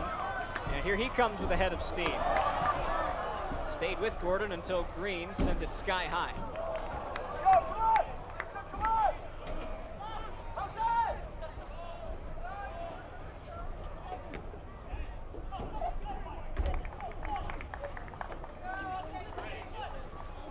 The chances that Ethan Bryant has given his team as well tonight is something that San Antonio hasn't had much of lately, which this season are goals outside of the box. They haven't scored a goal from outside the box yet.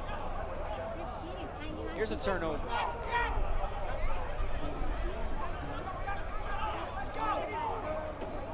Now, we've mentioned Bryant's performance as a youngster in this team.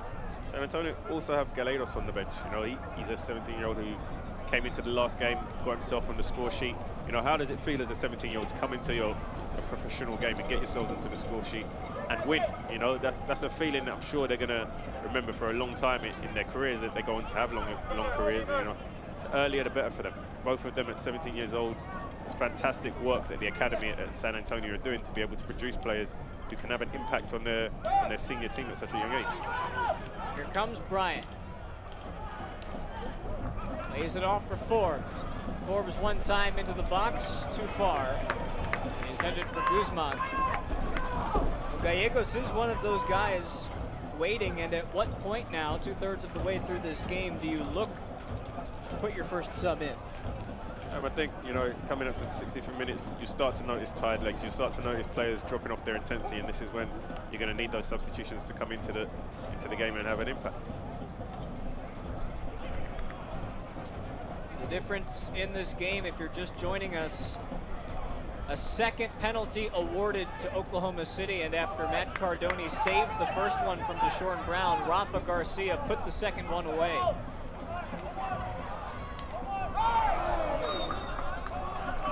Foul on Forbes.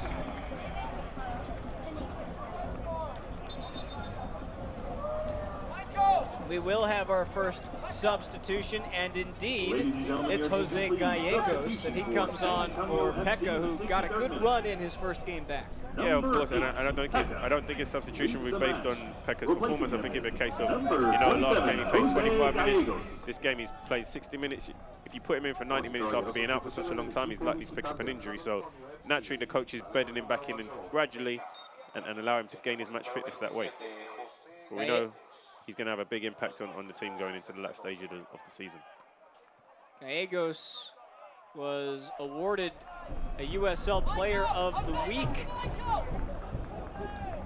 last week. Scored the game-winning goal in their comeback against Reno, down 2-0. Gallegos scored the third goal in the 62nd minute, only a minute after Ethan Bryant scored the game-tying goal. He's only played 2 games this season before his performance last week. So he and Bryant, the academy products, trying to make their mark in the USL as Garcia is down. Let's take another look at where that happened. Garcia. Didn't really look like there's any contact. And when there's injuries and there's not contact, they're the ones that you worry about most. Comes up holding his right knee. Hopefully this is nothing serious and he's able to continue the game. But whenever there's an injury and you don't really see any kind of contact, you know, they end up being the ones that are most concerning. Garcia, the goal scorer from Granada Hills, California. He's really the catalyst in the midfield. Steve Cook loves his energy and his ability for switching play, creating opportunities for players. Coach says he makes great decisions. He's stable in the midfield. Tough to tell. He's still down and being looked at. And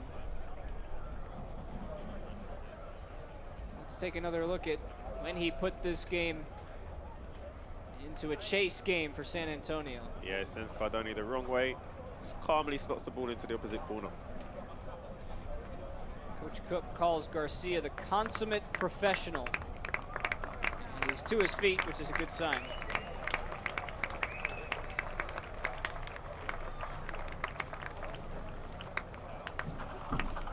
Two-time MLS Cup winner, the LA Galaxy.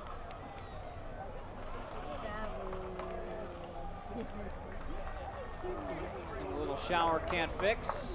Hopefully he's good to go. We mentioned, you know, right now San Antonio find themselves just 4 points outside of the playoffs, but unless they start to pick up points soon, you know, that gap is only going to get bigger for them, and it's going to get harder to close as the season draws to an end. For a franchise of this magnitude, with the depth of roster they have, the experience on the roster they have, you know, they need to be pushing, you know, the higher end of the table. Just squeezing into the playoffs isn't quite what I imagine the coach, neither the franchise ambitions at the start of the season would have been. Forbes gets into space, gets around his man, it's deflected. Forbes just lost it, goal kick. Now the question in the final 25 minutes here becomes, can San Antonio continue to push the way they have, but do so with a little bit more composure? Yeah, that's it. Just quality in the end product is exactly what they require. Here you see Forbes. We know the threat he possesses. Just that final moment, can he produce that quality that allows them to have that goal scoring chance? You've got Guzman in the box. All he needs is service. All he needs is half a chance. He can get them back into this game.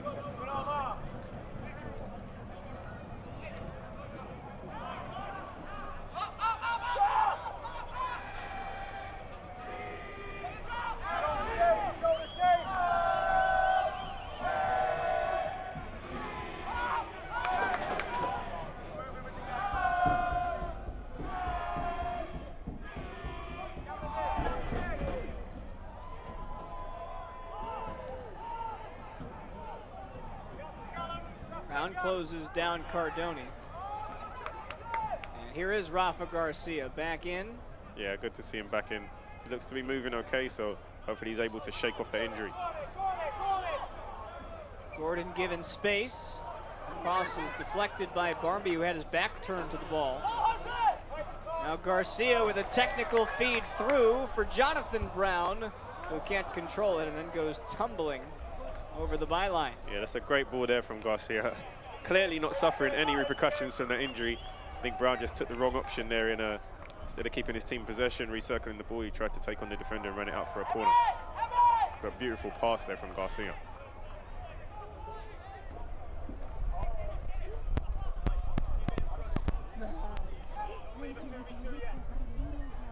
Haven't seen many goal kicks taken the way Cardoni just took his. They've been really taking them short, and it results in a turnover.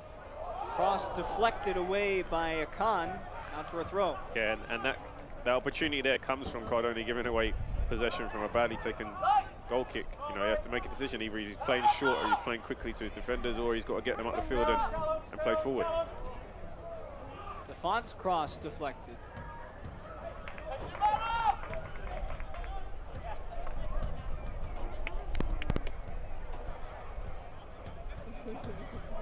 Mentioned Oklahoma City has a big-time matchup against Phoenix Rising. Following this one, Phoenix, of course, near the top of the table with OKC, who, as it stands now, with the live table, sits third in the Western Conference, only behind New Mexico and El Paso. Still time for a twist to this one, though. Come on! Of course, another very experienced player missing for San Antonio is Walter Restrepo. You know, a very, very talented forward or midfielder, able of getting on the goal sheet, able of creating chances. You know, San Antonio, we're hoping that they can get Restrepo and Lang back into their lineup, because those two are two players who could potentially completely change the look of this team.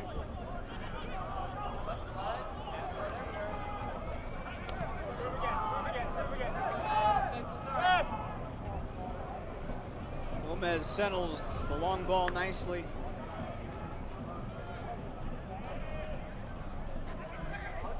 Psychologically, you know, San Antonio's record away from home, psychologically, when they go down the goal, almost the players will be feeling like, oh, here we go again.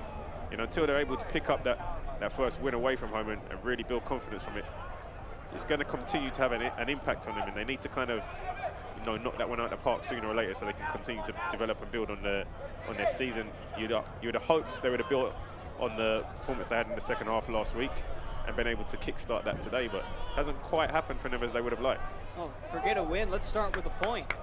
Yeah. 1-5 to this point, and it doesn't get easier for them because this is their first of 4 out of 6 on the road. They go to Fresno next week. That's no cakewalk, and then they come home for 2, but one of those 2 is El Paso, and then when they hit the road for their next 2 games, 2 road games in 4 days, at El Paso, at Orange County. Yeah, and if there was ever a time to catch OKC when they're weak, it's going to be when they're missing 5 players to internationals. This would have been the opportunity to hit them with a sucker punch. Just 20 minutes to go in this game now. It's been a frustrating night for San Leading the Antonio match so is far. number 77, Billy Ford. The Argentinian Cristian Pirano Replacing comes him is in number 19, Christian Pirano. in for Billy Forbes. Damas y caballeros, sustitución en el equipo visitante. El San Antonio FC sale con el número 77. 19-year-old Pirano. That means we have 3 teenagers out on the pitch at the same time. Yeah, the coach has opted to take out 2 of his more experienced players in Pecker and Forbes and bring in, you know, teenagers maybe with a little bit of high energy, a little more enthusiasm, a little bit more naivety. Gordon gets in, and Cardone smothers it. He's played an excellent goal. He has done his job tonight. You really can't ask much more from him. Yeah, Gordon doing well there, just unable to get that ball. Probably just needed to cut it back a little bit more, and he may have been able to find one of his teammates, but he's continued to do what he's done all night, getting that ball and driving forward at pace. Of course, Gordon, a player who spent some time also in San Antonio as a player, showing them no remorse this evening. 24 appearances for San Antonio last year, scored 6 goals, along with 3 assists. It's a familiar face, and one who's also familiar on the national level. He was on the 2017 Gold Cup runner-up squad for Jamaica, not on the Gold Cup squad this year. Here's Pirano's first touch. Sometimes when you're playing against your old club, it can give you that extra motivation. I always found as a player when I played against my old teams, I tend to play to have a good game because you have something, you know, inside of you. You want to prove a point. You kind of have something that you want to let go when you're playing against them. So he's displayed that today. You know, he's played as probably OKC's most attacking threat against his former team. So you ever score against your old teams? I did. I didn't celebrate.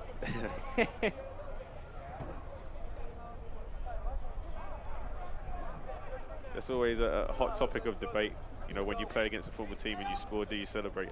I think no, to be respectful to the fans, but as a player, of course, you know, it's a moment where you're excited and your natural reaction is to celebrate, but you kind of calm yourself down and be respectful to the fans who supported you. You know, whether you're with that team or you leave to go to another team, it's always important to be respectful towards the supporters. Does it make a difference if you're at home? Kind of, but you gotta give the fans what they want, right? An effort deflected wide. Now that almost found its way towards the post, and that looks to be a corner. It will be off the deflection. Toronto getting into the action. Very positive there from Toronto, you know, trying to look forward on his first opportunity. Barmby swings it out. Headed on and just wide by Kai Green, but he had a clear look. And there, that highlights, you know, we mentioned earlier that OKC aren't that great at defending corner kicks. Kai has Green has a clear header there on target. It's a big opportunity.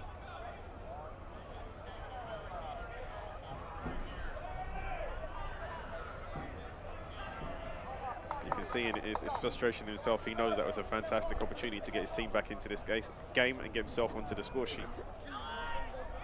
Corner kicks corner kicks and set pieces is a big area where San Antonio could prove to be successful in the latter stage of this game if they start to force the option and get more into the attacking third. Callum Ross has been quiet, and Gordon is tripped up by Gallegos, and he's now down. He took an awkward bit of contact there.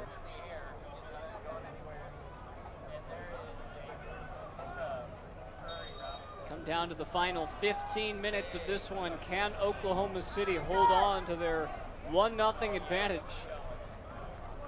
On the PK by Rafa Garcia.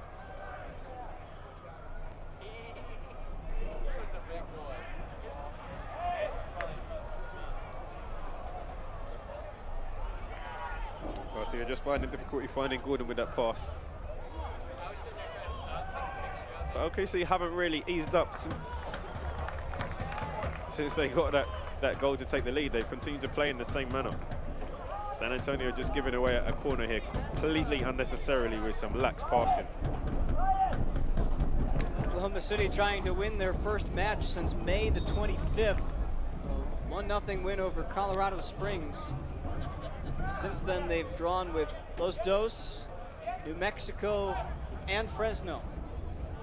As for San Antonio, a big win. We've talked about it last week at home to Reno, but 2 losses prior to that to Rio Grande Valley and Sacramento pushed them out of the playoff picture. It's Jonathan Brown to take it. A goal here could really put this thing away, and it's headed away and cleared now by Guzman. That wasn't too far away, I think. Brown delivers that. Ibiega gets his head on it. Just nobody at the far post to turn it in. Gallegos wanted to play. Now they restart.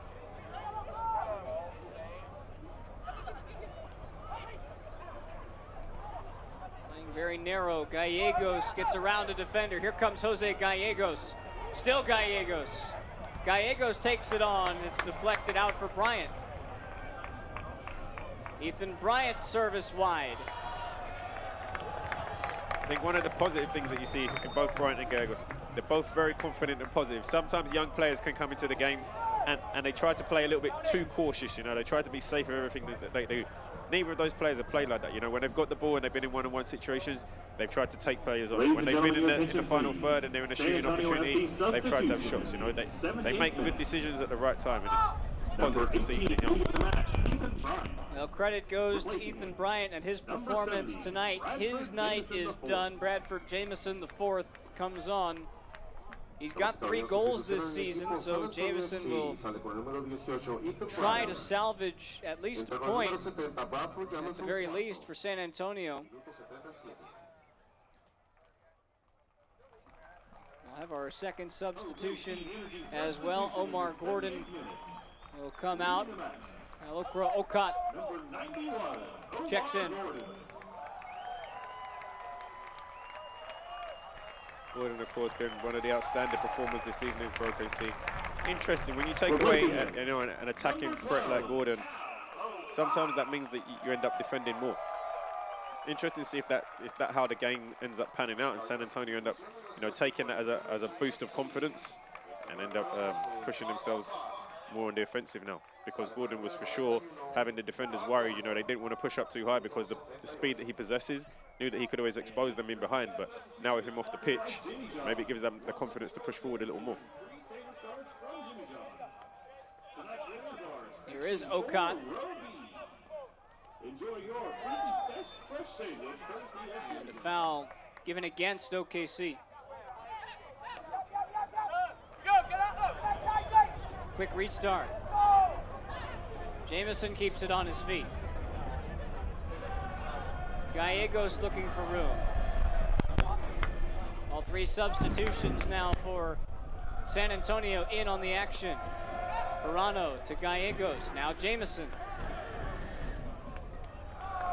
Nicely defended by Garcia.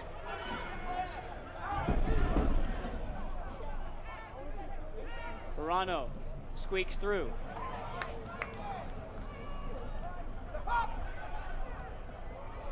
That never had a chance. Nice play from Perano there. Very, very tricky and intricate on the ball. Moves the ball quickly, very sharp. You know, he could prove to be a very threatening player going into these last 10 minutes. If they can get him in the box on the ball, he's able to draw free kicks and draw fouls. Final 10 minutes. Is there any way that Ever Guzman can try and get himself involved here? We haven't seen much of him in the second half. Yeah, I think you'd be very frustrated with the service that, you know, he's a forward, so he has to stay high, he has to stay in between the posts. He'd be very frustrated with the forward with the service that he's not been receiving in this game so far. As a forward, part of being able to score goals is having good service and good delivery. And he's been kind of starved of that in this game. We've seen one substitution for OKC. They still hang on to two more for the time being. Guzman leads this team with 5 goals, and he can do it in a multitude of ways. He scored 2 on his left, 2 on his right. He's got 1 from a header. Just trying to get involved. Barmby floats it in. Balls for Jamison. And a high boot that time from Kai Green. Turn possession back over to OKC. Ibiaga does a good job there to win the first header from the set piece. 50-50 raffle number. If you have this ticket, make sure you visit Comes the back in there, just a high foot there from Green. This number is also available at energyfc.com/5050. Doesn't quite connect to his face as he might make you believe, but it's most certainly dangerous play when you lift your foot that high. Lorendi will just try to waste some time here. Don't forget, still plenty of USL action all across the championship and League One on ESPN+. You can find it just about anywhere in Week 15. We've still got a few other matchups set to go. You look to tomorrow. There, Chris, and with Isley down. Ball will trickle out of bounds. Tomorrow, you've got Fresno taking on Timbers 2, and then perhaps the matchup of the day, 3 o'clock, Red Bulls 2 and Louisville City. Yeah, Fresno, you know, we saw a wonder goal last week from Jamal Johnson with that strike into the upper corner of the box. Interested to see if they can continue their hot streak of form. They've been silently impressing people this season. Don't sleep on Hartford either. They started with 1 point in their first 10 matches this year. They're now up to 9. They're only 7 points back of a playoff spot. They've got a tough test against Nashville tomorrow night. Yeah, Hartford's, you know, obviously Jimmy Nielsen used to be the manager here at OKC. He took a number of players from OKC across to Hartford, and they started the season with 8 games on the road. They've now managed to have a few home games, and they managed to pick up points. So, you know, it was always expected that the tide would turn for them at some point, but the key has been able to make sure that they pick up those points at home, and they've been able to do that, which has definitely had an impact on their positioning in the table. Now, if you're Darren Powell, what are you telling your side after this one? They have to dig deep. There's 8 minutes left in this game, and there's an opportunity there. You know, when you have Guzman up top, all you need is one chance, and it can be a goal. So he'll be telling them to keep motivating, keep trying to motivate, keep trying to get the game forward. He's probably trying to get them to play now with a little bit of more urgency, and they shouldn't have to wait for the last 10 minutes before the team starts to play with urgency. This is how they should have been approaching the game from the very beginning, you know, as a team being aggressive and dominant and trying to take the lead. Sometimes teams leave it very late before they start to be aggressive and push the tempo of the game. Parano flicks it up. This is better from San Antonio. Gomez.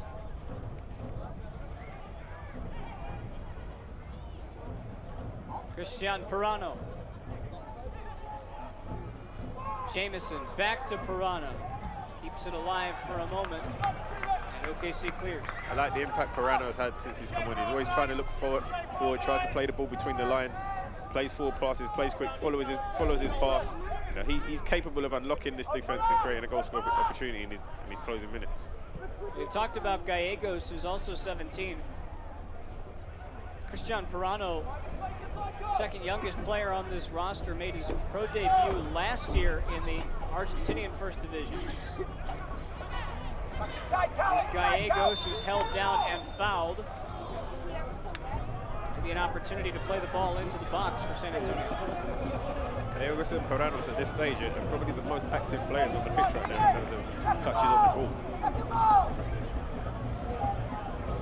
Parano spent part of his youth career. Ladies and gentlemen, your attention please. At a Barcelona The referee affiliate issued a yellow card in to Buenos Aires. OKC Energy number 2, Mike DeFont. There's our first caution of the game. It's DeFont just holding up play. Yeah, he had a firm grip on his shirt with both hands there, just not letting Gallegos go away from him. Good opportunity here to deliver a set piece into the box. Barmby on it with his left foot.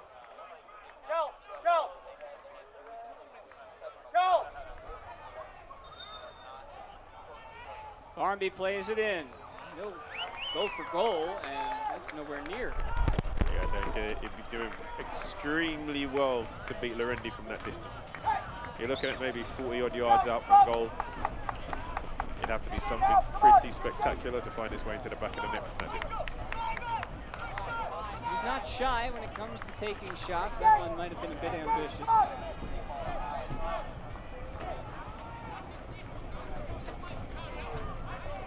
Does have 3 goals this season.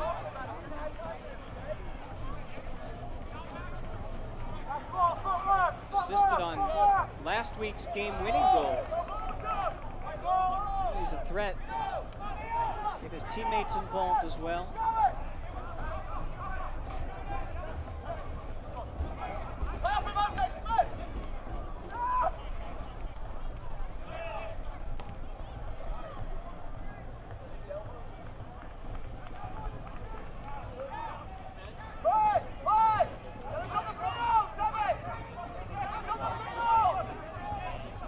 Coach telling them to get up the field, you know, he wants them to push for this equalizing goal. Michael LaHood, Kai Green.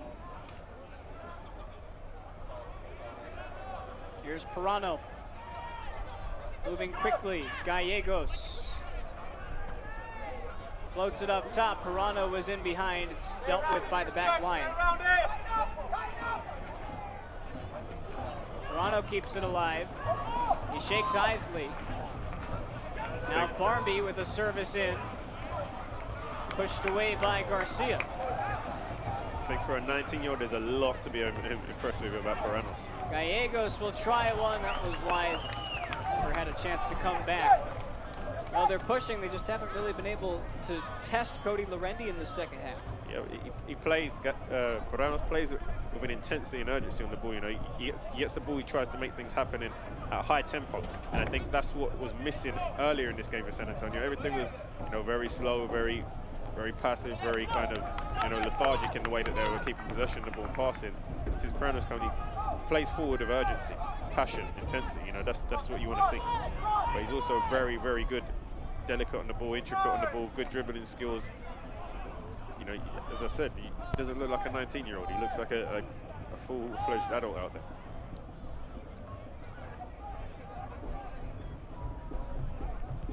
I think we're finally seeing players, you know, if you're good enough, you're old enough.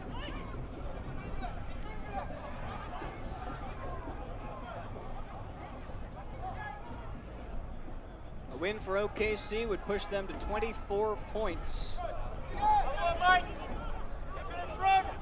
They'd still have 2 more games played than most in the Western Conference, but that would give them a better cushion. San Antonio fighting for points on the road. It's been a grind this season. They've got 2 minutes plus stoppage time to make something happen. I mean, if you're looking from this from a mutual perspective, there's a lot of positives from San Antonio to take for this game, despite being down a goal. But for a franchise of this magnitude, with the experience that they have in the squad, you know, losing games and not being in the top half of the table or the top 4 or 5 of the table is never going to be good enough for a club of this magnitude. It's all well and good that, you know, we see the youngsters coming out and performing well, but it's a results business, and picking up points is what it's all about. So at some point, you know, that's got to be the Gallegos again. That's got to be the end result come at some point, and San Antonio got to find themselves back up in the top of the table again pretty soon. This game turned essentially on a pair of decisions by the referee, 2 different penalty kicks. The first one saved by Cardoni. It was taken by Deshaun Brown. What do you make of the second penalty? I mean, you could call it a tough decision, but the referee's given it, and the only option you have now is to react to it and get yourself back in the game. I think, you know, we've talked about Guzman's not really had too many opportunities because the service to him hasn't been that great over the course of 90 minutes, and that's evidently what's made San Antonio come unstuck in this game. Goal came in the 55th minute off the right foot of Rafa Garcia. We'll have 4 minutes of stoppage time for San Antonio to salvage something from this road test. And if you have a forward with the quality of Guzman, the key is how do we get him service to create goal-scoring opportunities for him to be able to put the ball into the back of the net. They haven't been able to answer that question on too many occasions throughout the duration of this game. OKC happy to let San Antonio push forward is indicated there'll be a minimum of 4 to a point at a time in the second half. until Callum Ross commits the foul on Verano, and another medium distance free kick opportunity. And you're seeing Barnby grab hold of this ball. This is an opportunity. They need to make this one count. Well, it wasn't all that long ago, right here at Taft Stadium, about a month ago, in the final minute of stoppage time, Real Monarchs down a goal, came up with a deflection on a rebound and put it home to finish it 1-1. This is a similar situation. Yeah, and the problem is San Antonio, they don't have the biggest players.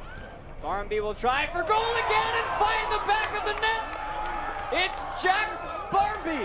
What a strike.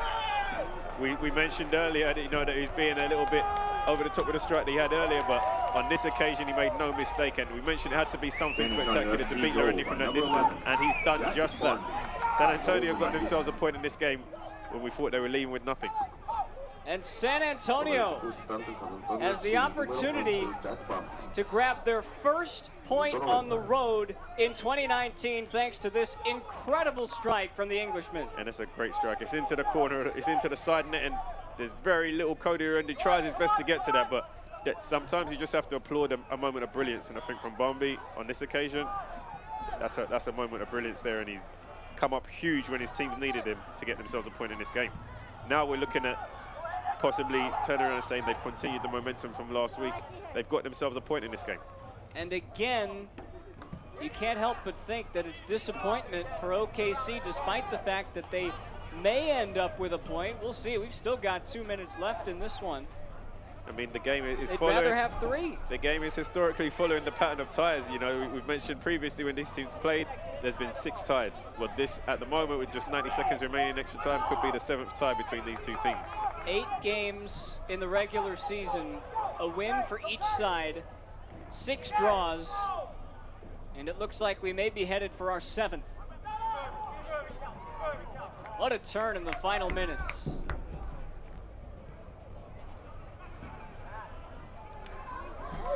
Brown tried to get inside and has to apply the brakes. Evidently, this result ends up being semi-positive for both teams. You know, as much as both teams would like to get 3, San Antonio pick up a point away from home. That's a positive considering they've lost a number of home ties this season. OKC, on the other hand, continue their unbeaten streak. They had a previous unbeaten streak of 8 games. That broke when they lost to Dallas, but they continued their league streak of being unbeaten. This will be six games. So if both teams were to take something positive away from it, you know, that's what they would be looking at going forward.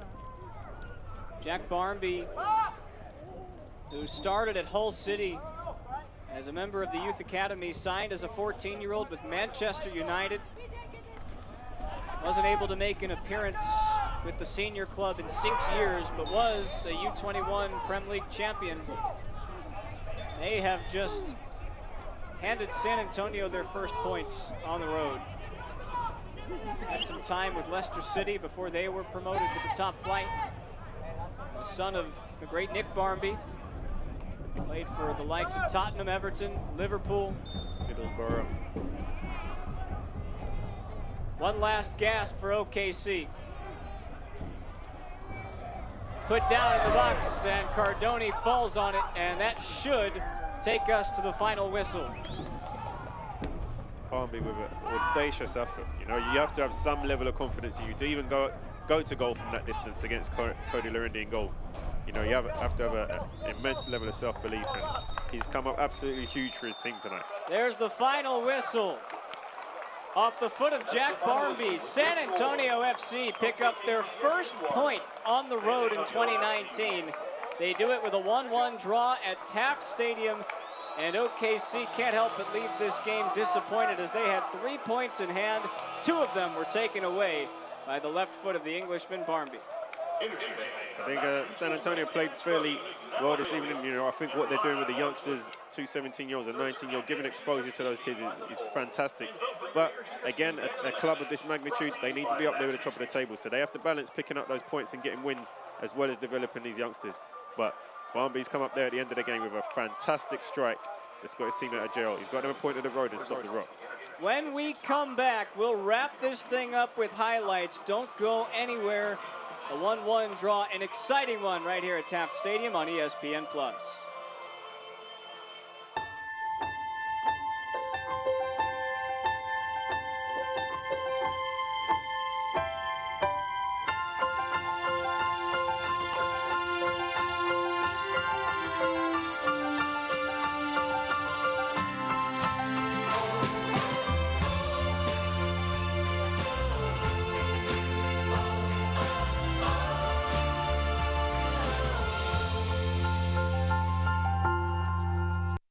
Goals are something we outline for ourselves, and oftentimes they can be pretty lofty. When things begin to line up the way we think they should, we appreciate those who helped us along the way, like the help you get with commercial banking from FFB. Our experts are ready to partner with you to help you manage cash flow, oversee accounts through online banking, and help you secure a business line of credit. Because we know you've got better things to do, like grow your business. FFB. We go where you go.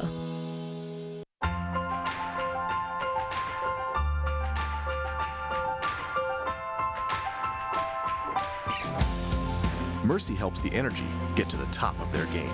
We can help you get to the top of yours.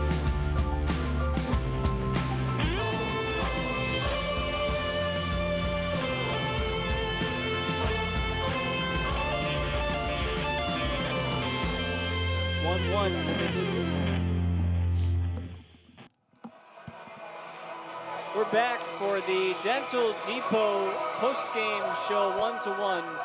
Our final count at Taft Stadium. What a finish we had here tonight. And our Mass Mutual man of the match is Rafael Garcia. He comes up with what was thought to be the game-winning goal, a penalty kick in the 55th minute, only to be cut short as Garcia, who was hurt in this game, did come back on it and played well tonight. Yeah, Garcia, you know, he had some fantastic through balls. Came up big in the moment with the penalty kick. Suffered a little bit from injury, but you know, over the course of the game, he was probably the outstanding performer and did well, along with Gordon. Well, Garcia is our Mass Mutual man of the match. Let's take a look at our highlights from tonight's game, brought to you by Mercy. And this one started with opportunities for both sides in the first half. Neither team could really break through, but you sensed there was something coming. Yeah, we saw that OKC's main threat was balls in behind to Gordon, him getting it down. He was trying to drive balls into the box or have shots on his own. You know, that was their main game plan. Mark Gordon with those 2 efforts in the first half. Gordon really made his mark throughout this game before he was subbed out late. And then this was the first opportunity where you thought there might be a penalty. Guzman goes down, no penalty given. Yeah, this was one of the few times we saw Guzman throughout the course of 90 minutes. I would say he throws himself down. The referee's right not to give that a penalty kick. And then this was where the penalty was given as Atiba Harris tried to grab it. Kai Green comes in wildly, and it's the first penalty of the match. Yeah, Green wildly swings there. Harris gets to the ball first, and the referee's right to point to the spot. But Deshaun Brown was stymied by Matt Cardoni, who really showcased his talents, coming up with several big moments in this game. Yeah, not the best penalty. Cardoni dives the right way and gathers it pretty easy. And then Guzman, to end the first half, almost came up with the first goal, but we went scoreless through the first half. Move ahead to the second half, and Ethan Bryant had himself a couple of chances as well. This was his second of 2 opportunities. Just needed to hit the target. How close was he? Yeah, part of being a youngster is that you play with no fear, and we saw Bryant pop up at the edge of the box a number of times. Here he is on his left foot, composed, tries to bend this one into the bottom corner. Lurendi does well to parry it away. Well, here's the penalty that led to the goal. In was Jonathan Brown. Maybe not much in it, but Michael LaHood commits the foul, and Rafa Garcia would be the man to take the PK. Yeah, there wasn't anything that stands out that says, you know, that's different PK, but Garcia did fantastically well. It steps up calm and composed, sends the keeper the wrong way, places it into the bottom corner of the net. And then when you thought it was all said and done, Jack Barmby squeaks it into the bottom corner along the right side, and just like that, in stoppage time, again, OKC concede. Yeah, we mentioned it's going to take something pretty spectacular to beat Lurendi from that range, and Barmby most certainly produced that with that audacious effort. 4th goal of the season for Barmby. Let's take a look at our first fidelity stats. 17 shots for San Antonio. Only 4 of them hit the target, but the important thing is that one of them hit the back of the net. Yeah, I don't think the stats reflect so much that, you know, how that game actually played out on the field, but of course it looks pretty dominant possession and the amount of shots that they had. But overall, I thought a tie was going to be a fair reflection of the game. Both teams can take the positives from being able to leave with a point and kick on. With the point for OKC, it's their 4th consecutive draw. They have taken points from each of their last 6 matches, 22 on the season, 6th in the Western Conference. And for San Antonio, it's their first point on the road in 2019 after their comeback victory at home yesterday. Perhaps they might be starting to turn the corner. They're at 16 points this season. Well, that'll do it for us here from Taft Stadium. For my partner, Chris Nurse, Spencer Siegel, our entire ESPN Plus crew, we sign off and thank you for joining us on this wonderful Saturday night. Your final once again, OKC 1, San Antonio 1. Good night from Taft Stadium.